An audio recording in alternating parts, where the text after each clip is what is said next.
Story 1. The Whispering Walls of Ravenshollow Asylum.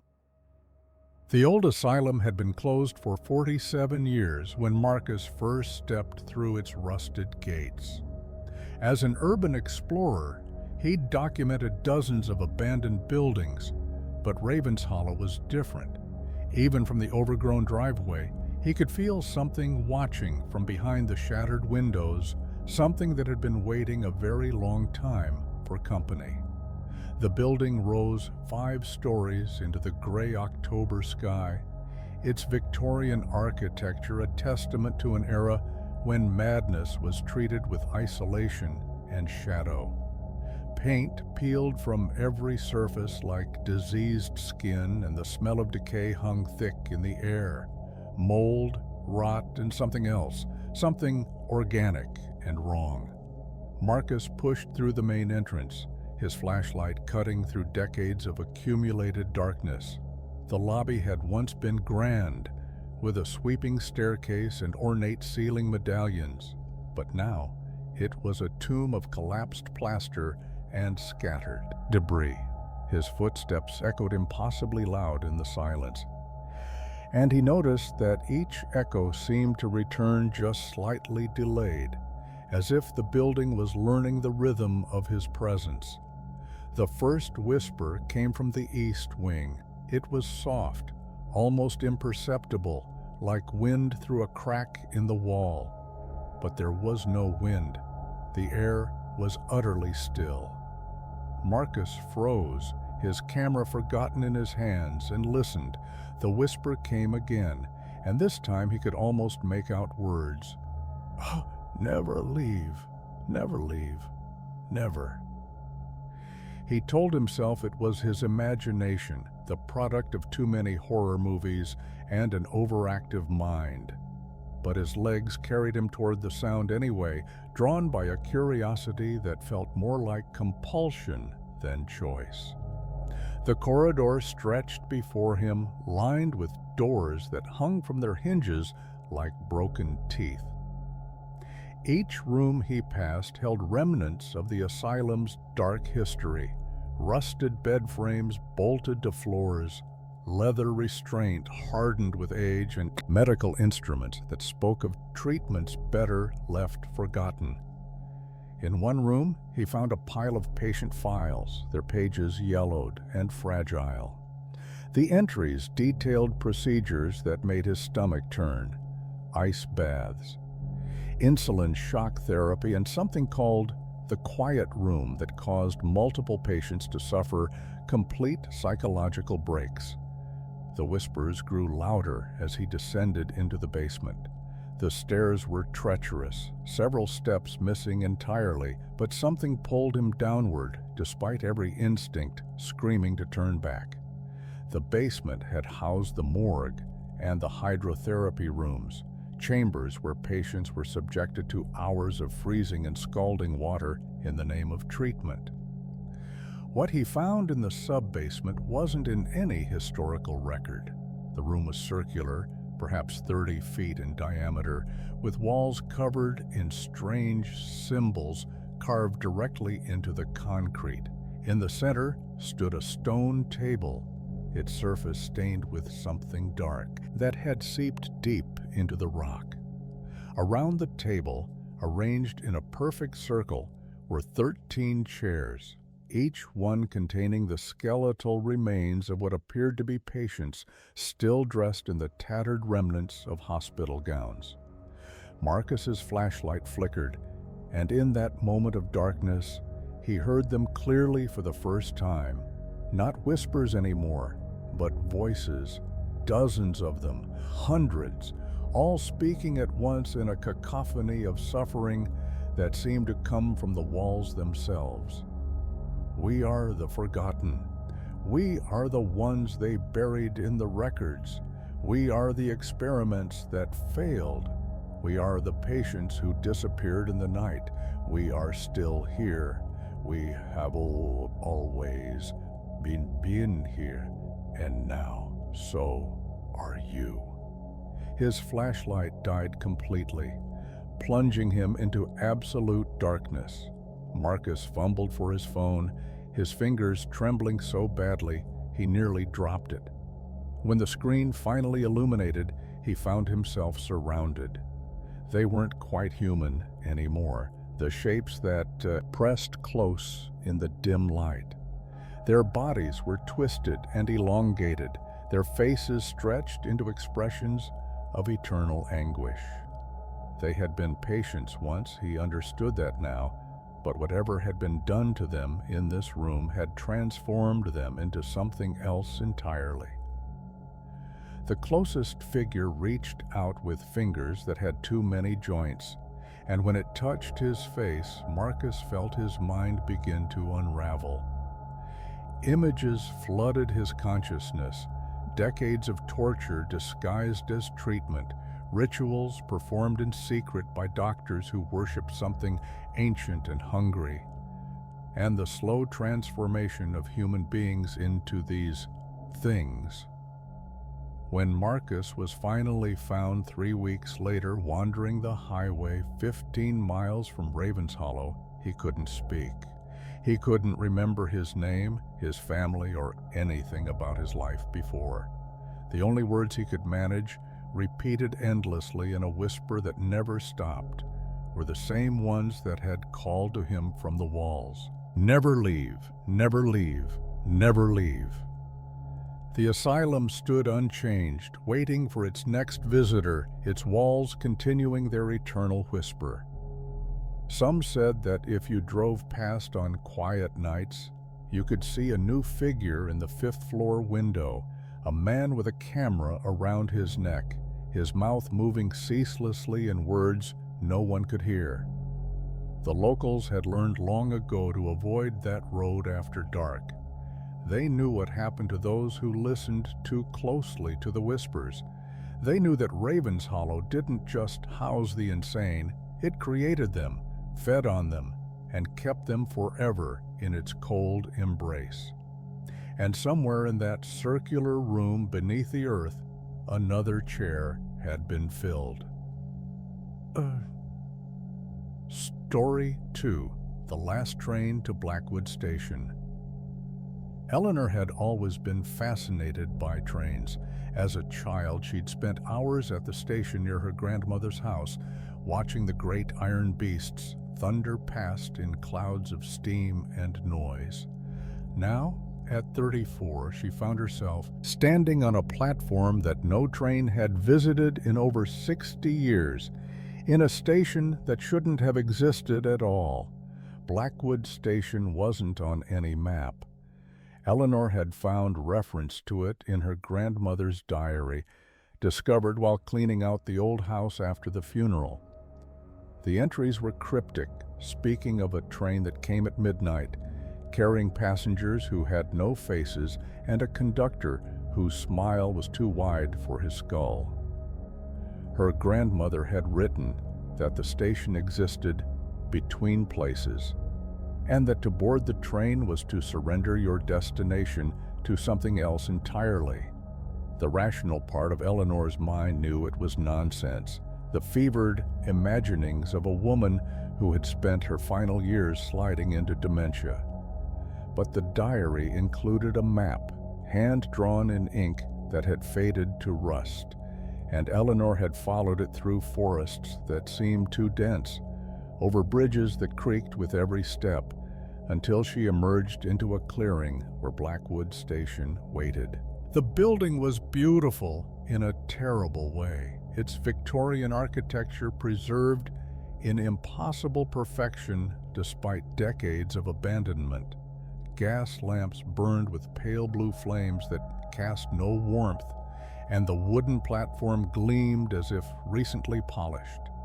There was no dust, no decay, no evidence that time had touched this place at all.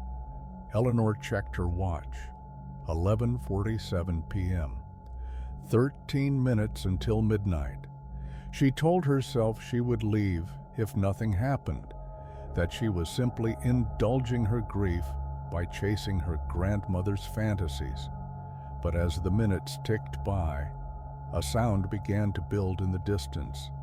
The unmistakable rhythm of a train approaching, wheels on tracks, the distant wail of a whistle that echoed across frequencies human ears weren't meant to hear. The train that emerged from the darkness was wrong in ways Eleanor couldn't immediately articulate. Its engine was a massive black thing, somehow both mechanical and organic, pistons pumping like the chambers of a great heart. Smoke billowed from its stack, but the smoke moved against the wind, crawling upward in patterns that suggested intention. The cars that followed were antique, their windows dark except for occasional flickers of something that might have been faces. The train slowed and stopped, and Eleanor found herself stepping forward despite the terror that screamed through every nerve. The doors opened with a hiss of released pressure, and she saw them, the passengers her grandmother had written about. They sat in rows, their bodies dressed in clothing from a dozen different eras, their faces smooth and featureless as eggs. They didn't move, didn't breathe, didn't acknowledge her presence in any way. They simply sat, waiting for a destination that never seemed to arrive. "Ticket, please?" The conductor's voice came from everywhere and nowhere. Eleanor turned to find him standing behind her, though she hadn't heard him approach. He was tall, impossibly tall, and his face, her grandmother's description, hadn't done it justice. His smile stretched literally from ear to ear, the corners of his mouth climbing past his cheekbones in a grin that revealed too many teeth. His eyes were the color of old brass, and they held no iris, no pupil, just that tarnished yellow from lid to lid. "I don't have a ticket," Eleanor whispered. "Everyone has a ticket," the conductor replied, and his voice was like the screech of metal on metal. "Some just haven't found it yet. Let me help you." He reached toward her, his fingers elongating as they approached, and touched her chest directly over her heart. Eleanor felt something shift inside her, something that had been buried so deep she'd forgotten it existed. Memory surfaced, not her own, but her grandmother's, and her grandmother's mother before her, and generations stretching back to the first woman in her family line who had made a deal on this very platform. "Your grandmother gave us 30 years of sorrow," the conductor said, still smiling that impossible smile. "Her mother gave us 40, and now it's your turn to decide what you'll trade for passage." "Passage to where?" "Anywhere, everywhere, nowhere." The conductor's smile somehow widened further. "The train goes where it needs to go, and it takes what it needs to take. Your family has always understood this. That's why you're here, Eleanor. You've known about the train your whole life, even when you couldn't remember. The dreams you've had since childhood, the ones where you're moving through darkness at impossible speeds, those weren't dreams. Those were memories of journeys yet to come." Eleanor wanted to run, to flee back through the forest and forget this place existed. But the conductor's touch had awakened something in her blood, a knowledge that had been passed down through generations like a genetic curse. She understood now why her grandmother had spent her final years terrified of sleep, why her mother had hanged herself in the basement when Eleanor was 15, why every woman in her family had died screaming about trains. The debt was due. It had always been due, and the only question was what she would pay. "What happens if I refuse?" The conductor's smile flickered for just a moment, revealing something beneath the facade, something ancient and hungry and patient. "Your grandmother asked the same question. Would you like to see her answer?" He gestured toward the last car, and Eleanor saw movement in its windows, faces pressed against the glass, not the smooth, featureless faces of the other passengers, but twisted expressions of agony that she recognized. Her grandmother, her mother. Generations of women, all trapped in that final car, all paying for a debt none of them had originally incurred. The first was named Margaret, the conductor said. She wanted to escape a husband who beat her. The train offered her freedom, and she accepted. The price was everything that came after, her line, her blood, her descendants. You're the last, Eleanor. The debt can end with you if you agree to take her place. Her place? The conductor's smile returned in full force. Margaret drives the train now. She has driven it for 163 years, but she's so very tired. She wants to rest. If you take the controls, your family goes free. If you refuse... He gestured again to the window, where the faces of her ancestors wailed in silent torment. The whistle sounded, and Eleanor felt the train beginning to move. The doors were closing. The choice had to be made now, in this moment, before the station faded back into wherever it existed between midnight and dawn. Eleanor thought of her daughter at home, only 7 years old, already waking from nightmares about things she couldn't describe. She thought of the curse continuing, of Lily one day standing on this same platform, facing the same impossible choice. She stepped aboard. The conductor's smile was the last thing Eleanor saw as the door closed behind her. It was also the last thing she saw as herself before the train showed her to the engine, and she learned what it truly meant to drive something that ran on sorrow. Somewhere, in a house that would soon be sold to strangers, a 7-year-old girl woke screaming from a nightmare about trains. But for the first time in generations, the dream faded by morning, leaving nothing behind but a strange sense of peace. On a platform that no longer existed, a new conductor checked the schedule and smiled a smile that stretched impossibly wide.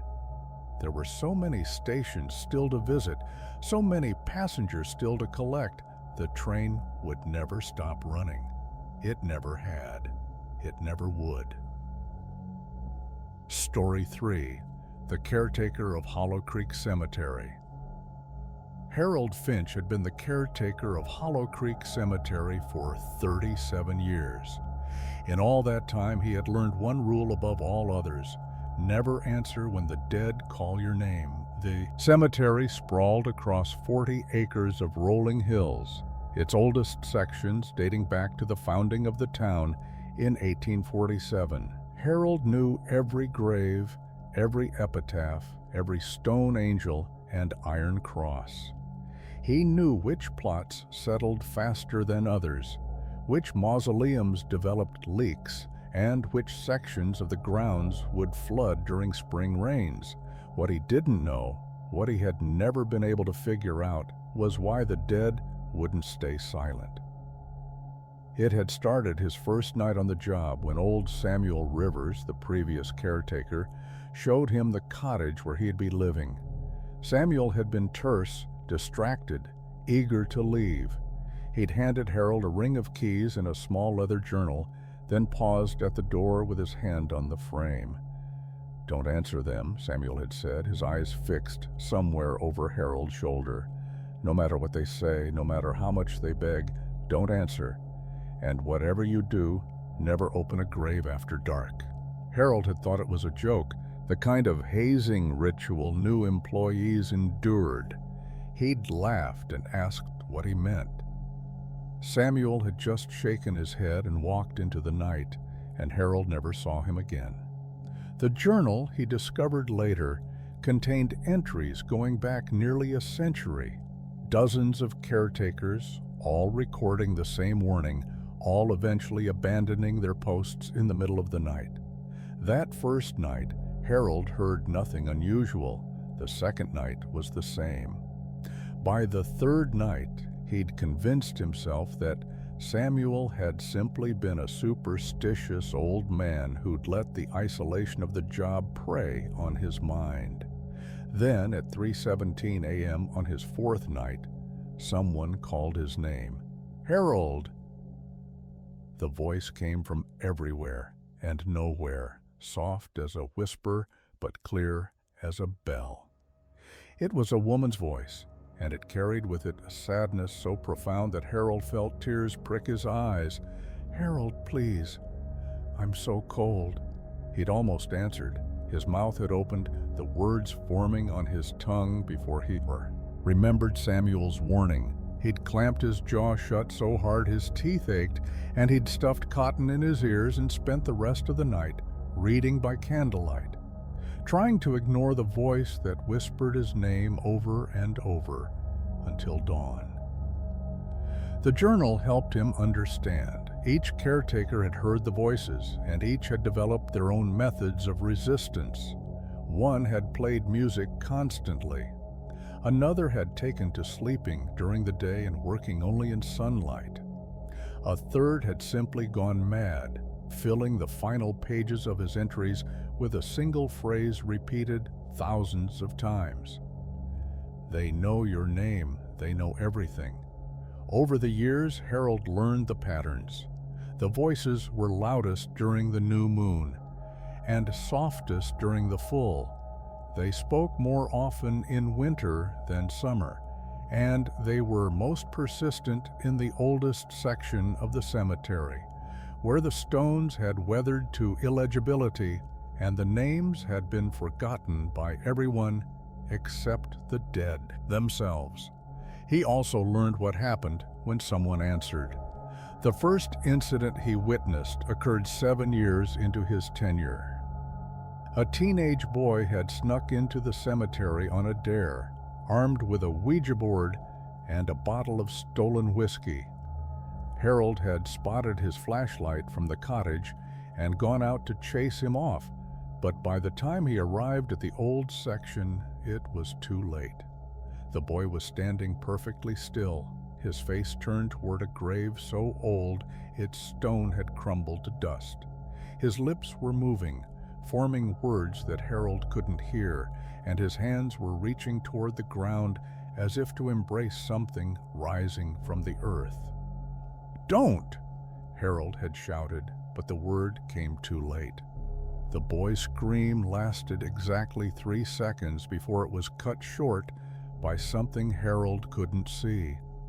The teenager's body remained standing for another moment, his face frozen in an expression of transcendent horror, and then he simply collapsed. Not fell, collapsed as if every bone in his body had simultaneously dissolved. Harold had called the police, of course, and given his statement, and listened as they ruled it a drug overdose, despite the whiskey being barely touched. He'd stood beside the fresh grave a week later as the boy's family wept, and he'd said nothing about what he'd actually witnessed. But he'd added his own entry to the journal that night, and he'd begun keeping better watch on the oldest section. Now, at 73 years old, Harold felt his time coming to an end. His heart had been giving him trouble, and the doctor's expression during his last visit had told him everything the man's words hadn't. He had months at most, perhaps only weeks, and he needed to find someone to take his place. That someone arrived on a Thursday afternoon, a young woman named Ruth, who claimed to be researching local history for her graduate thesis. She'd asked to see the cemetery records, and Harold had agreed, partly because he was required to, but mostly because something in her eyes reminded him of Samuel Rivers all those years ago. Ruth had the look of someone who already knew too much. "You hear them, don't you?" Harold asked as they walked among the stones. Ruth didn't pretend to misunderstand. "Since I was a child. My grandmother's buried here in the old section. She calls to me sometimes. She tells me things about the family, things she never told anyone while she was alive." "And do you answer?" The question hung in the air between them. Ruth was silent for a long moment, her gaze fixed on a weathered angel whose wings had crumbled to stumps.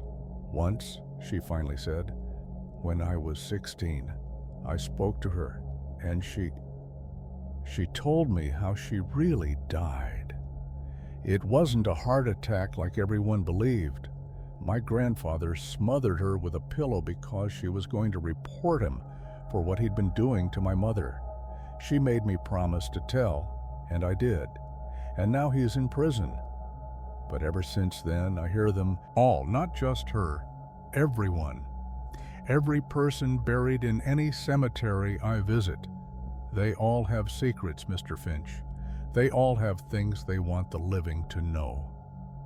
Harold stared at her, and for the first time in 37 years, he felt something like hope.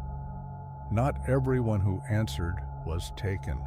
Not everyone who spoke to the dead was destroyed by them. Some were called for a different purpose. "The journal mentions people like you," Harold said slowly. "Mediums," they called them. People who can listen without losing themselves. The cemetery needs someone like that, someone who can help them rest. Is that why you've never answered? Because you're afraid? I've seen what happens to those who aren't ready." Harold touched his chest, where his damaged heart beat its irregular rhythm. "But I've also seen what happens when the dead are ignored. Their anger grows. Their whispers become screams, and eventually they find other ways to make themselves heard." He led her to the oldest section, to the graves that had been calling him for nearly 4 decades. The whispers were louder here, a constant susurrus that normal ears couldn't detect, but Ruth heard them clearly. Harold could tell by the way her eyes moved, tracking voices that came from the very earth. "They're asking for you," she said. "I know. They have been since I arrived. I think they want to show me something the other caretakers never stayed long enough to see." Harold knelt by the oldest stone, a marker so eroded that even his 37 years of careful observation hadn't revealed its secrets. He'd never answered the voices. He'd never opened a grave after dark. But his time was ending, and Ruth was here to continue his work. And perhaps, just perhaps, it was finally time to listen. "Harold!" the voices whispered, a chorus of the forgotten dead. "Harold, we've been waiting so long. Will you finally let us show you what lies beneath?" He looked at Ruth, and she nodded. She understood. She would carry the journal after he was gone, would add her own entries, would keep the cemetery and its secrets safe. Harold turned back to the ancient stone, and for the first time in 37 years, opened his mouth to answer. What he learned in the darkness that followed would never appear in any journal. Some secrets, after all, are meant only for the dead and for those about to join them. Story 4, Room 317 at the Margrave Hotel. The Margrave Hotel had been closed for 15 years before Camille bought it at auction, and it would remain closed forever if the thing in Room 317 had its way. She'd purchased the property for a song, a 5-story masterpiece of Gilded Age architecture, complete with original fixtures for less than the price of a suburban tract home. The real estate agent had been unable to meet her eyes as he handed over the keys, and when Camille asked about the building's history, he'd simply muttered something about unfortunate incidents and fled. The incidents, Camille discovered through her research, numbered 17. 17 guests had died in the Margrave over its century of operation, all in the same room, all in the same manner, found in bed with expressions of perfect peace on their faces and absolutely no pulse. The coroner's reports from each death were identical, heart failure, cause unknown, and the timeline stretched from 1897 to 2008, when the last victim's family had sued the hotel into bankruptcy. Room 317 had been sealed ever since. Camille was a skeptic by nature and a developer by profession. She saw the Margrave not as a haunted building, but as a prime renovation opportunity, a chance to transform a piece of local history into a boutique hotel that would cater to the same ghost-hunting tourists who had tried to break in over the years. She would turn Room 317 into a feature, not a flaw, and charge premium rates for the privilege of sleeping where 17 people had died. Her first night in the building, she slept on a cot in the lobby, unwilling to brave the upper floors until the electricity was restored and the structural inspection was complete. She woke at 3:47 a.m. to the sound of footsteps above her, deliberate, measured footsteps that crossed from one side of the third floor to the other before stopping directly overhead. The logical explanation was squatters, homeless individuals who had found their way into the abandoned building through one of its many broken windows.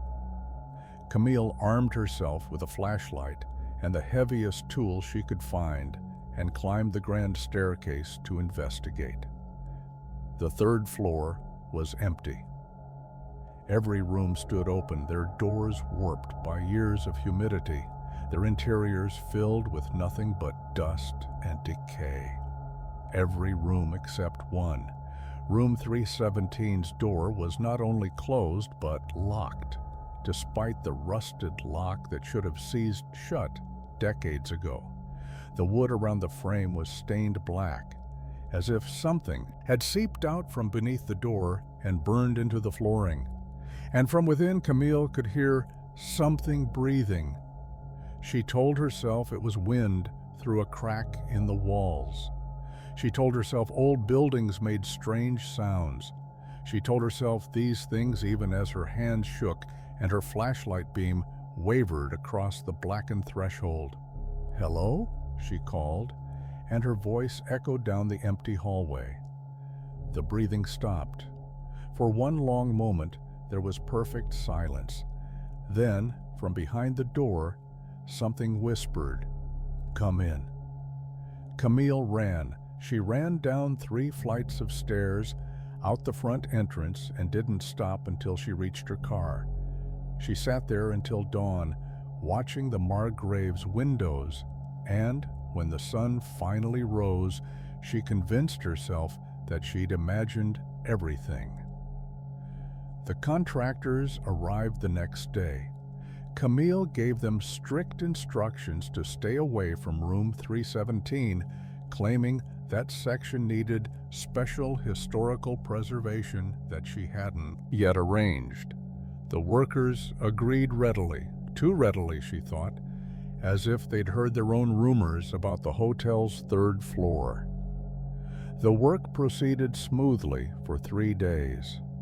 On the 4th day, one of the electricians went missing. They found his tools outside room 317, spread across the hallway floor as if he'd dropped them in mid-task. They found his flashlight still shining, pointed at the sealed door. They found a perfect handprint, burned into the wall beside the frame, its fingers too long and its palm too wide to be human. The electrician himself was never found. The other contractors quit that afternoon, refusing to stay even long enough to gather their equipment. Camille stood in the lobby and watched them go, then climbed the stairs alone. She had to know. She had to understand what was happening in her building, in her investment, in the room that had claimed 18 victims now. The door to room 317 was open. Beyond it lay a perfectly preserved hotel room, untouched by the decay that had consumed the rest of the building. The bed was made with crisp white sheets. The curtains were drawn against the daylight. And sitting in the chair by the window was a figure that turned to face her as she entered. It had been a woman once, Camille thought. The proportions were approximately human, and the dress it wore was in the style of the late Victorian era. But its face had too many angles, and its smile revealed teeth that had been filed to points, and its eyes were holes that led to somewhere Camille didn't want to see. 17, the thing said, and its voice was like breaking glass. 17 souls, each one feeding this room, each one making me stronger. But it's never enough. It's never, ever enough. Do you know why? Camille couldn't speak. Her body had locked in place, every muscle refusing to obey her commands. Because I need 18, the thing continued, rising from the chair with a movement that was more flow than locomotion. 18 is the number, 18 souls, and I'll be free. The electrician was very close, so close I could taste his fear. But he wasn't the right one. He wasn't chosen, not like you. I didn't choose anything, Camille managed. But you did. The thing's smile widened impossibly. You chose to buy the hotel. You chose to come here alone. You chose to open the door. Every step you've taken has been toward this moment, Camille. I've been waiting for you since before you were born. Your grandmother stayed in this room in 1962. She didn't die, she wasn't the 18th, but she carried something away with her, a seed. And that seed grew into your mother, and your mother planted the seed in you. And now here you are, the 18th soul, the one who will finally set me free. Camille felt something moving inside her chest, something that had been dormant her entire life. Something that was now waking in response to the thing's presence. She remembered her grandmother's stories about the beautiful hotel where she'd spent her honeymoon, her mother's recurring nightmares about a room she'd never visited, her own inexplicable compulsion to buy this particular property despite all logic and reason. She'd been bred for this, cultivated. 3 generations of careful manipulation, all leading to this moment, this room, this choice she'd never really had. You can fight it, the thing said almost gently. They all fight it at first. But the seed is already blooming. Can you feel it? The cold spreading through your veins, the way your thoughts are becoming quieter. Soon you'll sleep, and when you wake, you won't be Camille anymore. You'll be part of me, the final piece, and together we'll walk out of this room and into a world that has forgotten what real darkness looks like. Camille felt her legs buckling, felt the cold the thing had mentioned creeping through her bloodstream like ice water. She collapsed onto the bed where 17 people had died, and looked up at the ceiling as her vision began to fade. The last thing she saw was the thing's face hovering above her, its smile wide enough to swallow the world, its eyes showing her exactly where she was going. The last thing she heard was her own voice, speaking words she hadn't chosen. 18.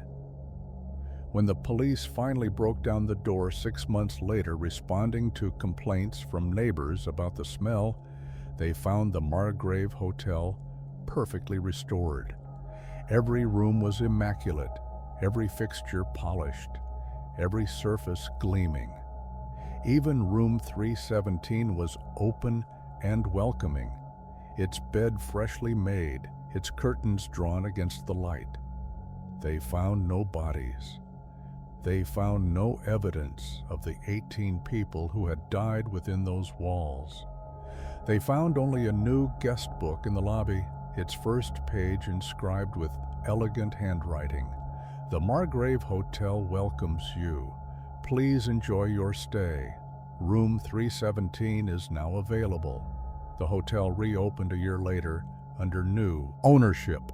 The owner was a woman matching Camille's description exactly, though she introduced herself by a different name and claimed no memory of any previous life. The guests loved her. She was so attentive, so welcoming, so eager to make their stay perfect. And in the night, when the hotel was quiet and the guests were sleeping, she would walk the halls and check each room and smile that familiar too-wide smile.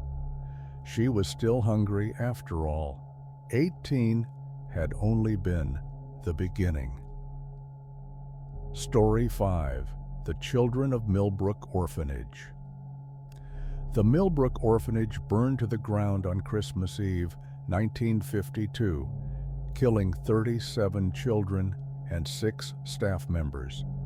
The official report blamed faulty wiring in the basement. The unofficial truth, whispered among locals for generations afterward, was far more terrible. Sarah discovered the truth when she purchased the land in 2019, planning to build her dream home on the scenic hillside where the orphanage had once stood. The property, had been remarkably cheap, and the previous owner, an elderly man who had lived alone in a trailer at the edge of the lot, had seemed almost desperate to sell. "Just promise me you won't dig," he'd said as she signed the papers. "Whatever you do, don't dig in the West Field. Let the children rest." Sarah had assumed he was senile. The County Historical Society had no record of any cemetery on the property, and the orphanage's victims had all been buried in the town's main graveyard after the fire. She'd commissioned a full survey, hired a contractor, and broken ground in early spring. The contractor quit after the first week. His crew had uncovered something in the West Field, a concrete chamber hidden beneath 3 feet of soil, its surface covered in symbols that none of them recognized. When they'd opened the hatch against the contractor's protests, a smell had risen from the darkness below that sent 3 men to the hospital with severe nausea. The foreman had shined his flashlight into the opening and gone immediately pale. "There are stairs," he told Sarah afterward. "Stairs leading down to something, and there are scratches on the walls. Thousands of scratches, like someone was trying to claw their way out." Sarah had explored the chamber herself that night, driven by a curiosity that felt like compulsion. The stairs descended perhaps 50 feet into the earth, terminating in a circular room with a packed dirt floor and walls of rough stone. The scratches the foreman had mentioned covered every surface, some of them clearly made by adult hands, others small and delicate. The marks of children's fingers worn to the bone. In the center of the room sat a wooden chair, its arms fitted with leather restraints. Beside it, a small table held instruments that made Sarah think of surgery or torture or both. And on the walls, interspersed among the scratches, were names. Dozens of names carved into the stone by unsteady hands. The children of Milbrook Orphanage. Sarah spent the next 6 months researching, pulling records from every archive she could access, interviewing the few surviving residents of the town who remembered the orphanage. What she learned kept her awake at night and made her question everything she thought she knew about human nature. The Milbrook Orphanage had been founded in 1923 by a woman named Clara Hester, a wealthy widow with no children of her own and, publicly at least, a passion for charitable work. For 29 years, she had taken in abandoned children, educated them, clothed them, and sent them out into the world as productive citizens. She had been beloved by the community, praised in newspapers, and mourned with genuine grief when she perished in the fire she had almost certainly started. But Clara Hester had another passion, one she had pursued in the chamber beneath the west field. The children who entered the chamber never came back the same. According to fragmentary accounts Sarah found in Clara's private journals, discovered hidden in the walls of a surviving outbuilding, the underground room was a place of transformation, where orphans with no families to miss them were subjected to rituals designed to open them to the voice of the Hollow Saint. The rituals involved darkness, isolation, and procedures that Clara described in clinical detail and that Sarah couldn't read without feeling physically ill. Most children died during the process. Those who survived changed. "They can hear him now," Clara had written in a 1948 entry. "They whisper his words in their sleep, and their eyes have taken on that beautiful emptiness that marks the truly devoted. Soon I will have enough. Soon the Hollow Saint will have his congregation, and he will rise through them to walk the world once more." The fire had interrupted whatever Clara had been planning. Someone had set it deliberately, starting in multiple locations simultaneously, ensuring that no one, not the children, not the staff, not Clara herself, could escape. The county investigators had ruled it an accident, but Sarah knew better. Someone had tried to stop Clara and her Hollow Saint, and they had succeeded, or so they had thought. Sarah's first encounter with the children came 3 months after she discovered the chamber. She woke at midnight to the sound of singing, a soft, tuneless melody that seemed to come from everywhere at once. When she went to her window, she saw them. Small figures standing in the west field, their outlines illuminated by moonlight, their faces turned toward the sky. There were 37 of them, exactly the number who had died in the fire. Sarah knew she should run, should call the police, should do anything other than what she did, but something in their song called to her, something ancient and persuasive, and she found herself walking out of her house and across the field toward them. Up close, they weren't quite children anymore. Their bodies were small, yes, and their clothing was the plain cotton of Orphanage issue, but their faces had the ageless quality of statues. Their eyes were empty, shadi, not blind but hollow, as if something had scooped out everything that made them human and left only shells behind. "You found us," they said, and their voices were a chorus of whispers. "You found the chamber. You read the journals. You know what we are." "What are you?" Sarah heard herself ask. "We are the congregation. We are the voices of the Hollow Saint. We died in the fire, but we didn't stop." She was interrupted before she could complete the ritual, and so we remain here between life and death, waiting for someone to finish what she started. "I won't," Sarah said, but even as she spoke, she felt her will weakening. There was something in their empty eyes, something that promised peace, that promised an end to all the anxieties and fears that had plagued her since childhood. "I would never." "You never already have," the children whispered. "You came to the chamber, you read the names, you learned our stories. That's all the ritual requires, someone who knows, someone who understands, someone who will carry our voices into the world. The Hollow Saint doesn't need a body. He only needs a congregation, and now, through you, we can finally leave this place." Sarah felt something shift inside her, a rearrangement of thoughts and memories that made room for other presences. The children's voices filled her head, 37 whispers speaking in unison, and she understood that she had never had a choice. She had been drawn to this land, compelled to dig, guided to the chamber by something that had been waiting 70 years for its next host. She had become the congregation.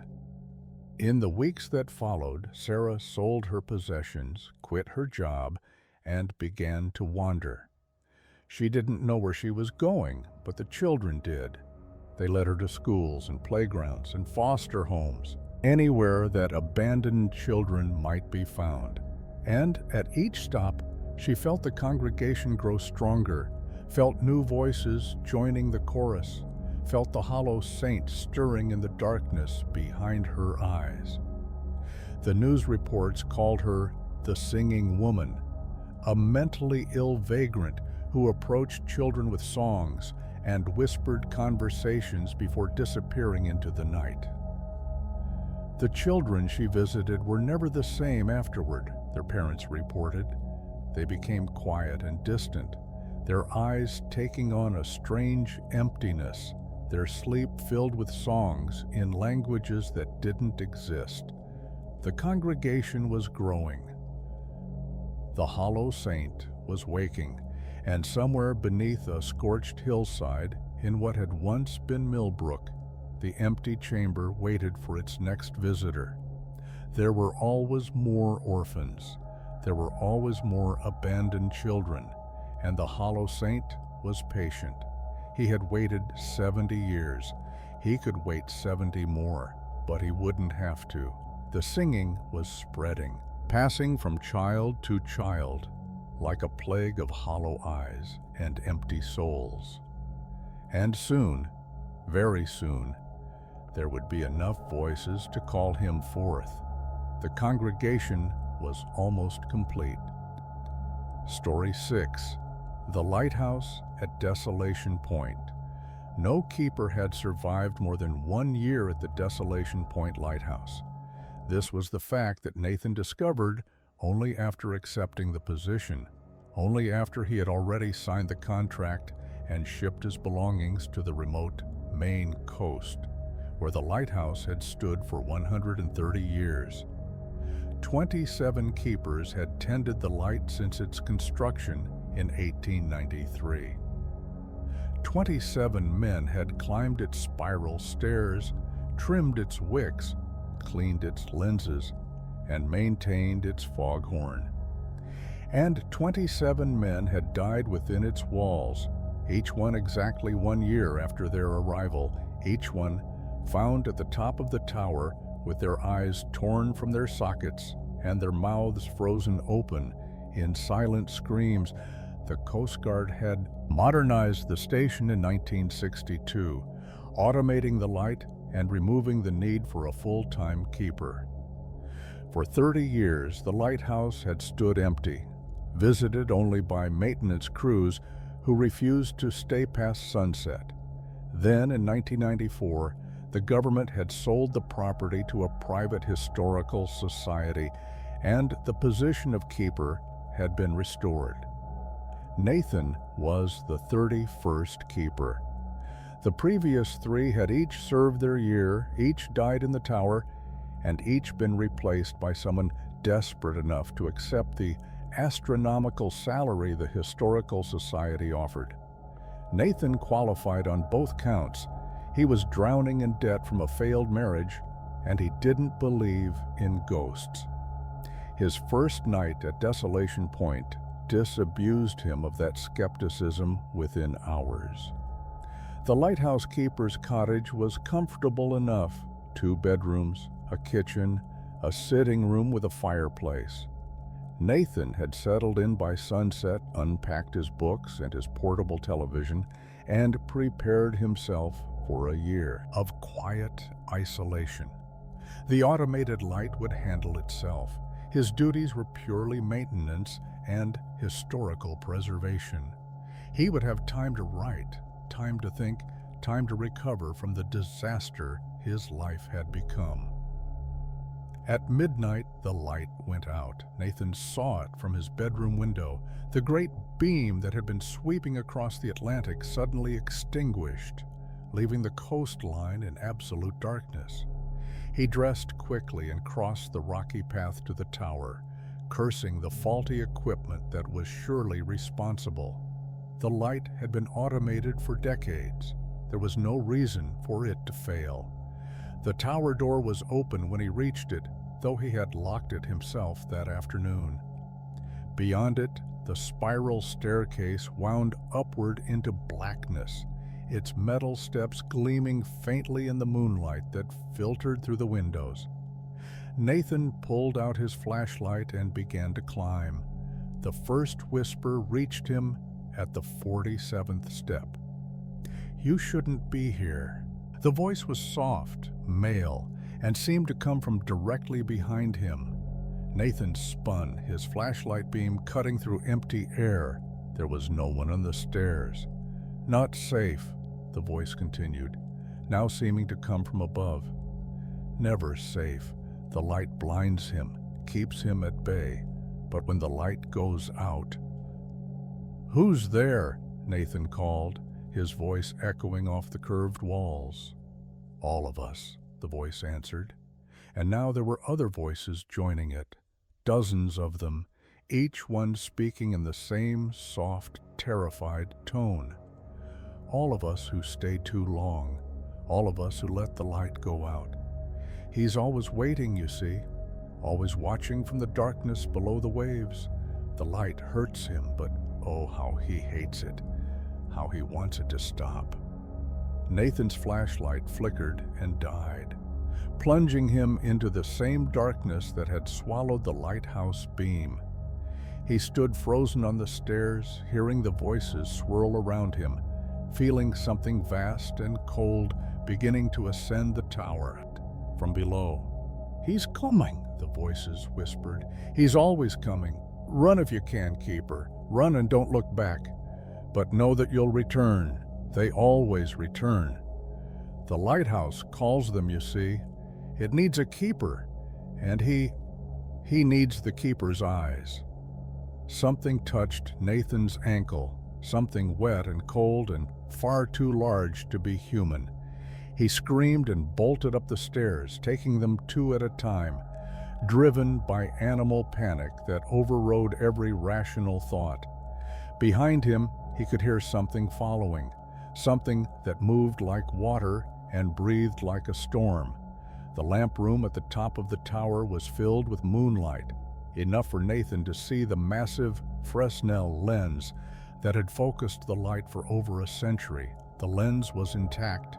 The problem was the bulb, which had been shattered from within, its fragments scattered across the floor like broken teeth, and written on the glass of the lens in what looked horribly like blood were words, "He sees you now." Nathan found matches in the emergency kit. The lighthouse had been designed with a backup system, oil lamps that could be lit manually in case of power failure.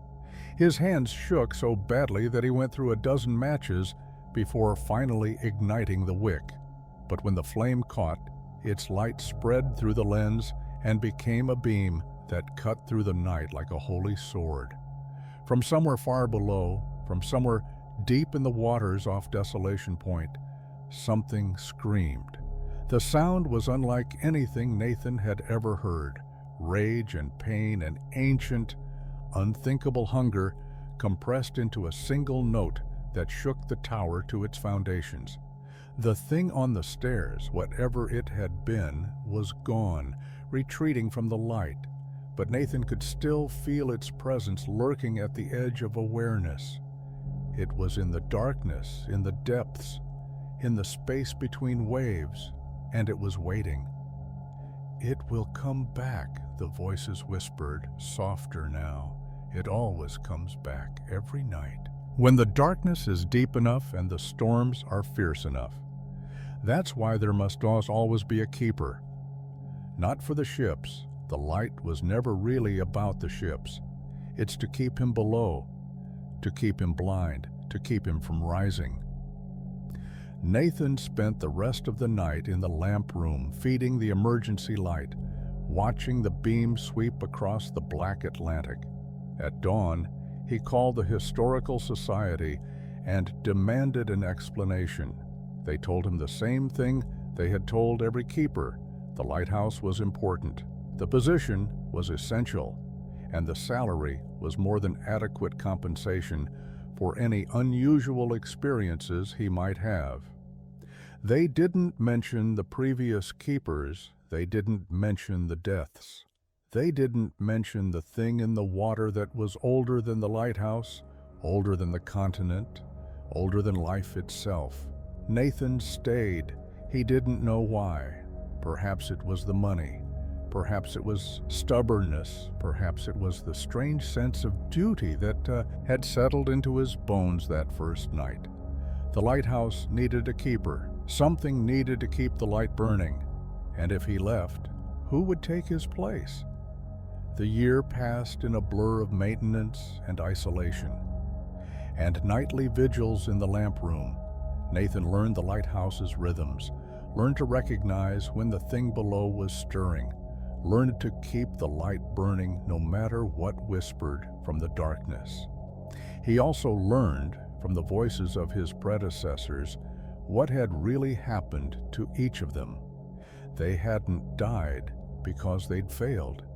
They'd died because they'd succeeded.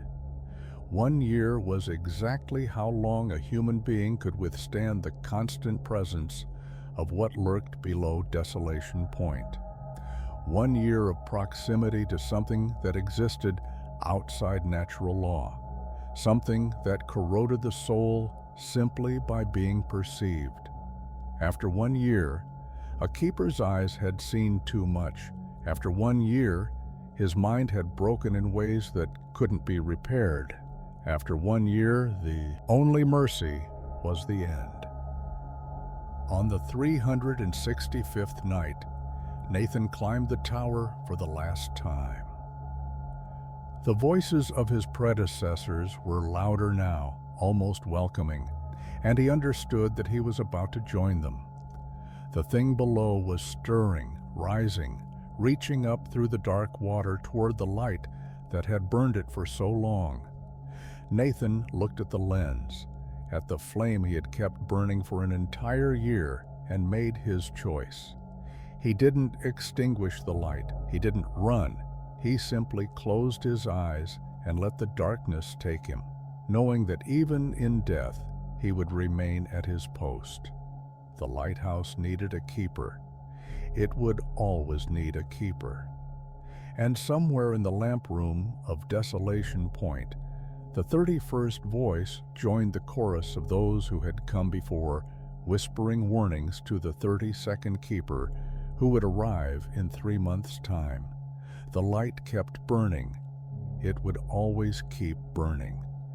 And far below the waves, the thing that waited stirred restlessly and dreamed of darkness.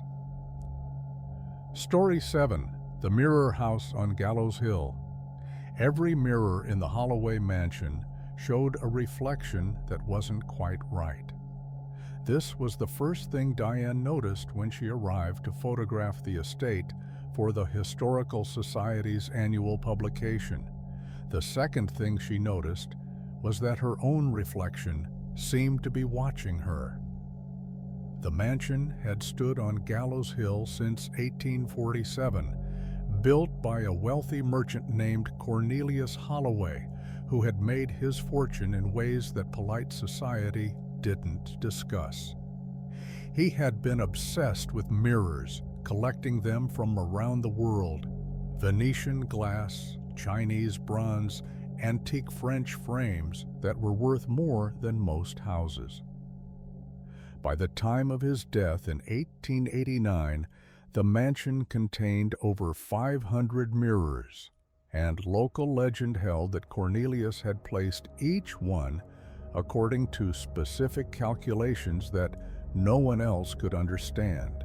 The legends also held that Cornelius had never actually died. His body had been found in the Grand Gallery, surrounded by mirrors, with an expression of transcendent joy on his face. But at the funeral, attendees reported that his eyes had seemed to follow them, and when the casket was opened for viewing, Several mourners swore they had seen him blink. Diane didn't believe in ghosts. She was a professional photographer with 20 years of experience documenting historic properties, and she had learned long ago that old houses were simply old houses, filled with drafts and settling foundations and absolutely nothing supernatural. The stories about the Holloway mansion were just that, stories embellished over a century and a half until they bore no resemblance to reality. But the mirrors were certainly strange. The first photograph Diane took showed her own reflection in a simple wall mirror near the entrance hall. When she reviewed the image on her camera's screen, her reflection appeared to be standing in a different position than she remembered, facing slightly to the left, with one hand raised toward the glass as if reaching for something. She deleted the photo and took another. This time her reflection was correct, but something else was wrong. In the background, where the empty hallway should have been, she could see figures, dozens of them, all standing perfectly still, all watching her. Diane lowered the camera and turned around. The hallway was empty. Of course it was empty. There was no one else in the mansion. The Historical Society had given her exclusive access for the entire weekend. She continued her work, methodically photographing each room as she had done for countless other properties. But with each shot, the anomalies grew more pronounced. In the library, her reflection was reading a book she hadn't touched. In the dining room, she was seated at the table with guests who had no faces. In the master bedroom, she was lying in the bed, eyes closed, chest motionless, as still as death itself. By evening, Diane had filled 3 memory cards with images she knew she would have to delete.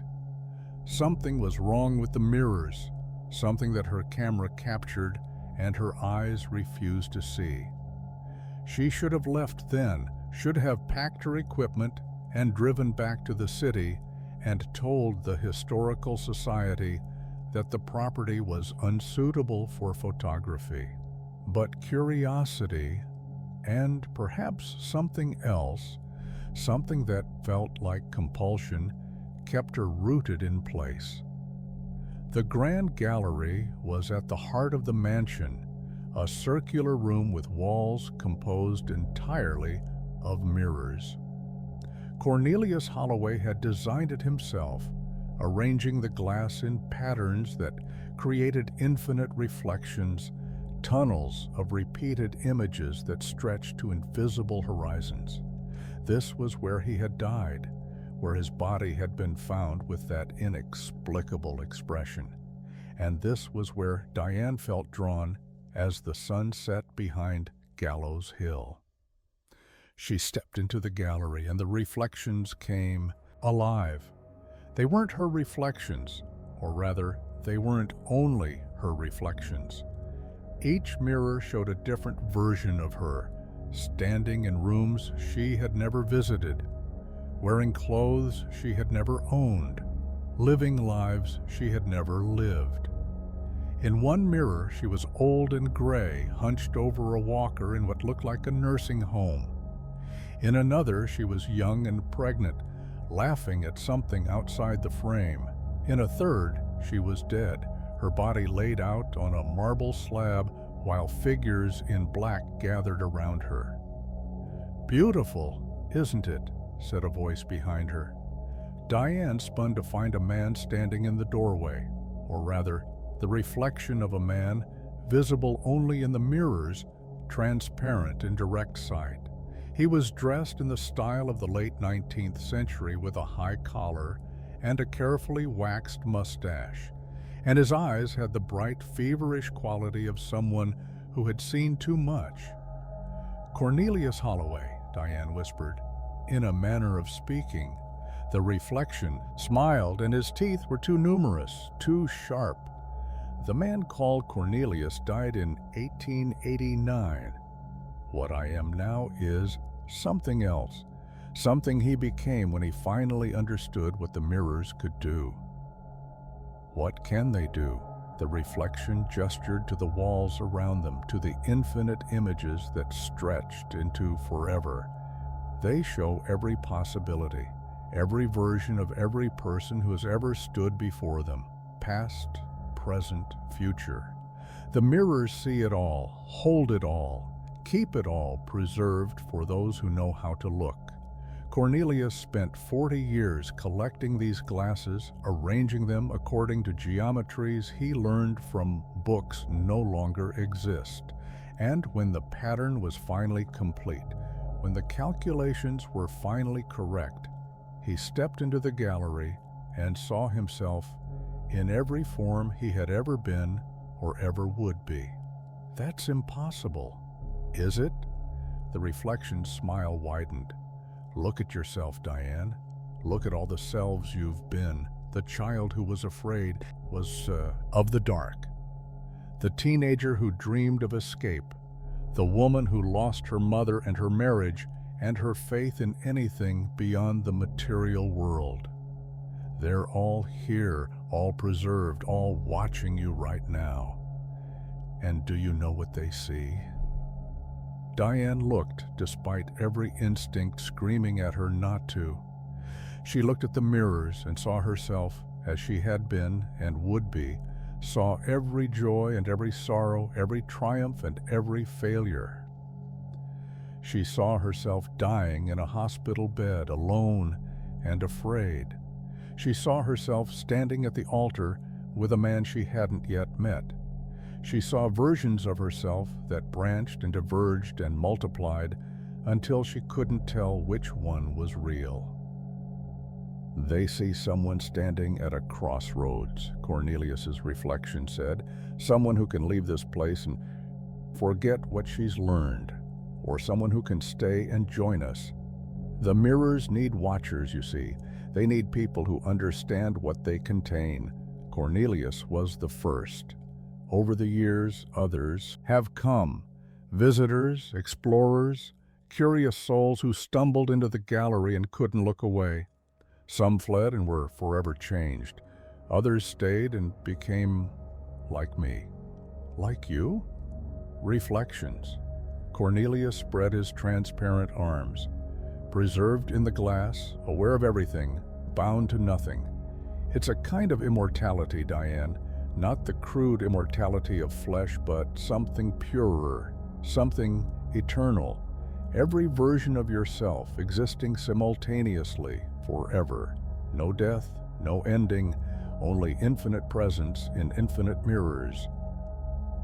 Diane felt the pull of it, the seductive promise of never dying, never losing, never having to face the emptiness she had sensed creeping closer with each passing year. She was 53 years old, unmarried, childless, with a career that had peaked a decade ago and was now slowly declining.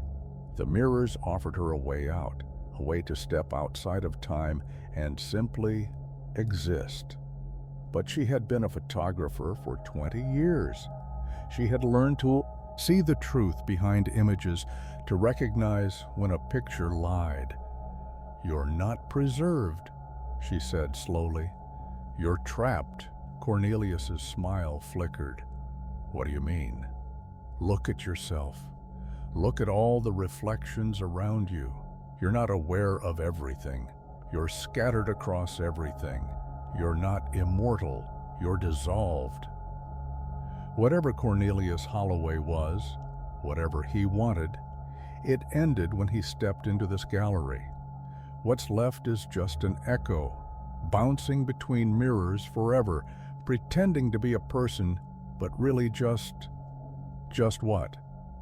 Diane raised her camera and took a photograph. The flash filled the gallery, and in that moment of brilliant light, she saw the truth.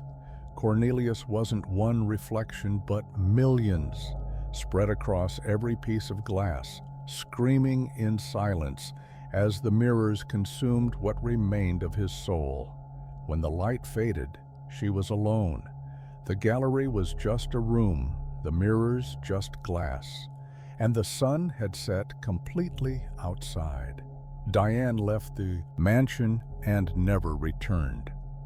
She deleted all the photographs she had taken that day and told the Historical Society that the property was structurally unsound. They believed her. Why wouldn't they? She was a professional with an impeccable reputation. But sometimes, in the quiet moments before sleep, she caught her own reflection doing things she hadn't done, turning when she hadn't turned, speaking when she hadn't spoken, watching her with eyes that seemed to belong to someone else. She had escaped the mirrors, but she wasn't entirely sure that her reflection had escaped with her. Story 8. The Singing of Dead Man's Hollow. The voices began at sundown and didn't stop until the first light of morning touched the treetops above Dead Man's Hollow. Lucas had grown up hearing stories about the singing, how it had driven 3 generations of farmers from the valley, how it had caused a logging crew to abandon their camp in 1923 and never return, how it was the sound of everyone who had ever died in the hollow calling out to the living. He had always assumed it was just wind through the ravines, or perhaps some acoustic trick of the geography. Sound did strange things in enclosed valleys, bouncing off rock walls and amplifying until natural noises became otherworldly. There was nothing supernatural about Dead Man's Hollow, just superstitious locals with overactive imaginations. Then he decided to spend the night. The assignment was simple: photograph the hollow for a nature magazine that wanted images of untouched Appalachian wilderness. The editors had mentioned, almost as an afterthought, that the hollow was rumored to be haunted, but they'd assured Lucas that this would only add to the mystique of the piece. He had arrived mid-afternoon, set up his tent near a stream that cut through the valley floor, and settled in to wait for the golden hour light. The first voice reached him just as the sun touched the western ridge. It wasn't wind. Lucas knew wind, knew all the sounds a forest could make after decades of wilderness photography. This was a human voice, or rather human voices, plural, rising from somewhere deeper in the hollow in a melody that was almost but not quite recognizable. It was like a hymn heard through water, the words distorted beyond comprehension, the tune wavering between major and minor keys in ways that made his teeth ache. Lucas grabbed his recorder and pressed play, hoping to capture the phenomenon for the magazine. The singing continued, growing louder as the light faded, and soon he could make out individual voices within the chorus. Men and women, old and young, all blending together in that strange, liquid harmony. He didn't notice the footsteps until they were almost upon him. The first figure emerged from the tree line as full dark settled over the hollow, a man in clothes that Lucas dimly recognized as 19th century, his face pale and drawn, his eyes fixed on something beyond the campsite. More figures followed, a woman in a tattered dress, children in nightgowns, loggers in flannel shirts stained with something dark. They walked toward Lucas's tent in a steady procession, their mouths moving in unison with the singing, their feet making no sound on the forest floor. Lucas tried to run. His legs wouldn't cooperate. They had locked in place, some paralyzed by a fear deeper than anything he had ever known. He could only watch as the procession surrounded him, their dead eyes flickering with reflected firelight, their voices rising in a crescendo that filled the hollow from wall to wall. The singing wasn't just sound, he realized. It was communication. Each voice was telling a story, and if he listened closely enough, he could hear the words beneath the melody. We came to the hollow seeking land to farm. The land took us instead. We came to cut the trees, to send the timber downriver. The hollow swallowed us whole. We were travelers, lost in the storm. The singing drew us in, and we never found our way out. We were children playing where our parents told us not to play. Now we play here forever. The stories overlapped and intertwined, each one a tale of death in Dead Man's Hollow. Accidents and murders, illnesses and disappearances, stretching back to before there were records, before there were settlers, to a time when only the native people knew about the hollow and avoided it with a fear that was rooted in something far older than memory. The hollow is hungry, the voices sang. It has always been hungry. It ate the ones who came before the white men, and it ate the white men, and it eats anyone who stays past sundown. We tried to warn you with our singing. We tried to scare you away, but you didn't listen. You never listen. And now? The figures pressed closer, their hands reaching out to touch Lucas's face, his arms, his chest. Their fingers were cold, so cold it burned, and wherever they touched, he felt pieces of himself coming loose, memories and sensations, and the very essence of who he was being drawn out like thread from a spool. "Now you join the chorus," Lucas screamed, but his voice came out as singing, that same strange liquid melody that had echoed through the hollow since before human memory. He could hear himself adding to the song, could feel his story weaving into the tapestry of all the others. The photographer who came to capture the wilderness and was captured by it instead. The figures released him and stepped back, their mouths still moving, their eyes still empty. Lucas found he could move again, but when he tried to run, his feet carried him in a circle. When he tried to speak, only the singing emerged. He was still alive, still conscious, but he was no longer entirely himself. The hours until dawn stretched like years. Lucas walked the hollow with the other singers, learning the geography of the place that was now his prison, the cliffs where the farmers had fallen, the stream where the children had drowned, the clearing where the loggers had built their final campfire before vanishing from history.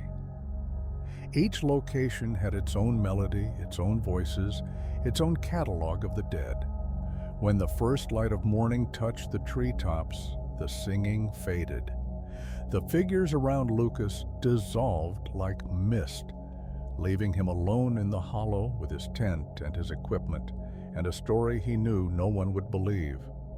He packed his gear mechanically, his mind still echoing with the remnants of the night. He could feel the hollow watching him as he climbed out of the valley, feel its hunger pressing against his back like a physical weight. It didn't want to let him go. The singing was already building again in his throat, trying to force itself out, trying to drag him back down into the chorus. Lucas made it to his car, made it to the highway, made it 300 miles before he had to pull over because the singing was too loud, because his mouth was opening without his permission, because the hollow had marked him and would never let him truly leave. He lives in the city now, as far from wilderness as he can get. He works in an office, sleeps with the lights on, and plays music constantly to drown out the melody that never quite leaves his head. On nights when the music isn't loud enough, when the hollow song breaks through his defenses, he finds himself humming along without meaning to. And sometimes in the quiet moments between songs, he hears new voices joining the chorus, the voices of other travelers who ignored the warnings, who ventured into Dead Man's Hollow after sundown, who learned too late what the singing really meant. The hollow is patient, the hollow is hungry, and the hollow always wins. Lucas knows he'll go back eventually. The singing will grow too strong, the pull too insistent, and he'll find himself driving toward those Appalachian mountains without remembering why. When he finally returns to the hollow, the other singers will welcome him home, and his voice will join theirs forever, warning the next visitor who won't listen. Story 9. The Basement Beneath St. Catherine's.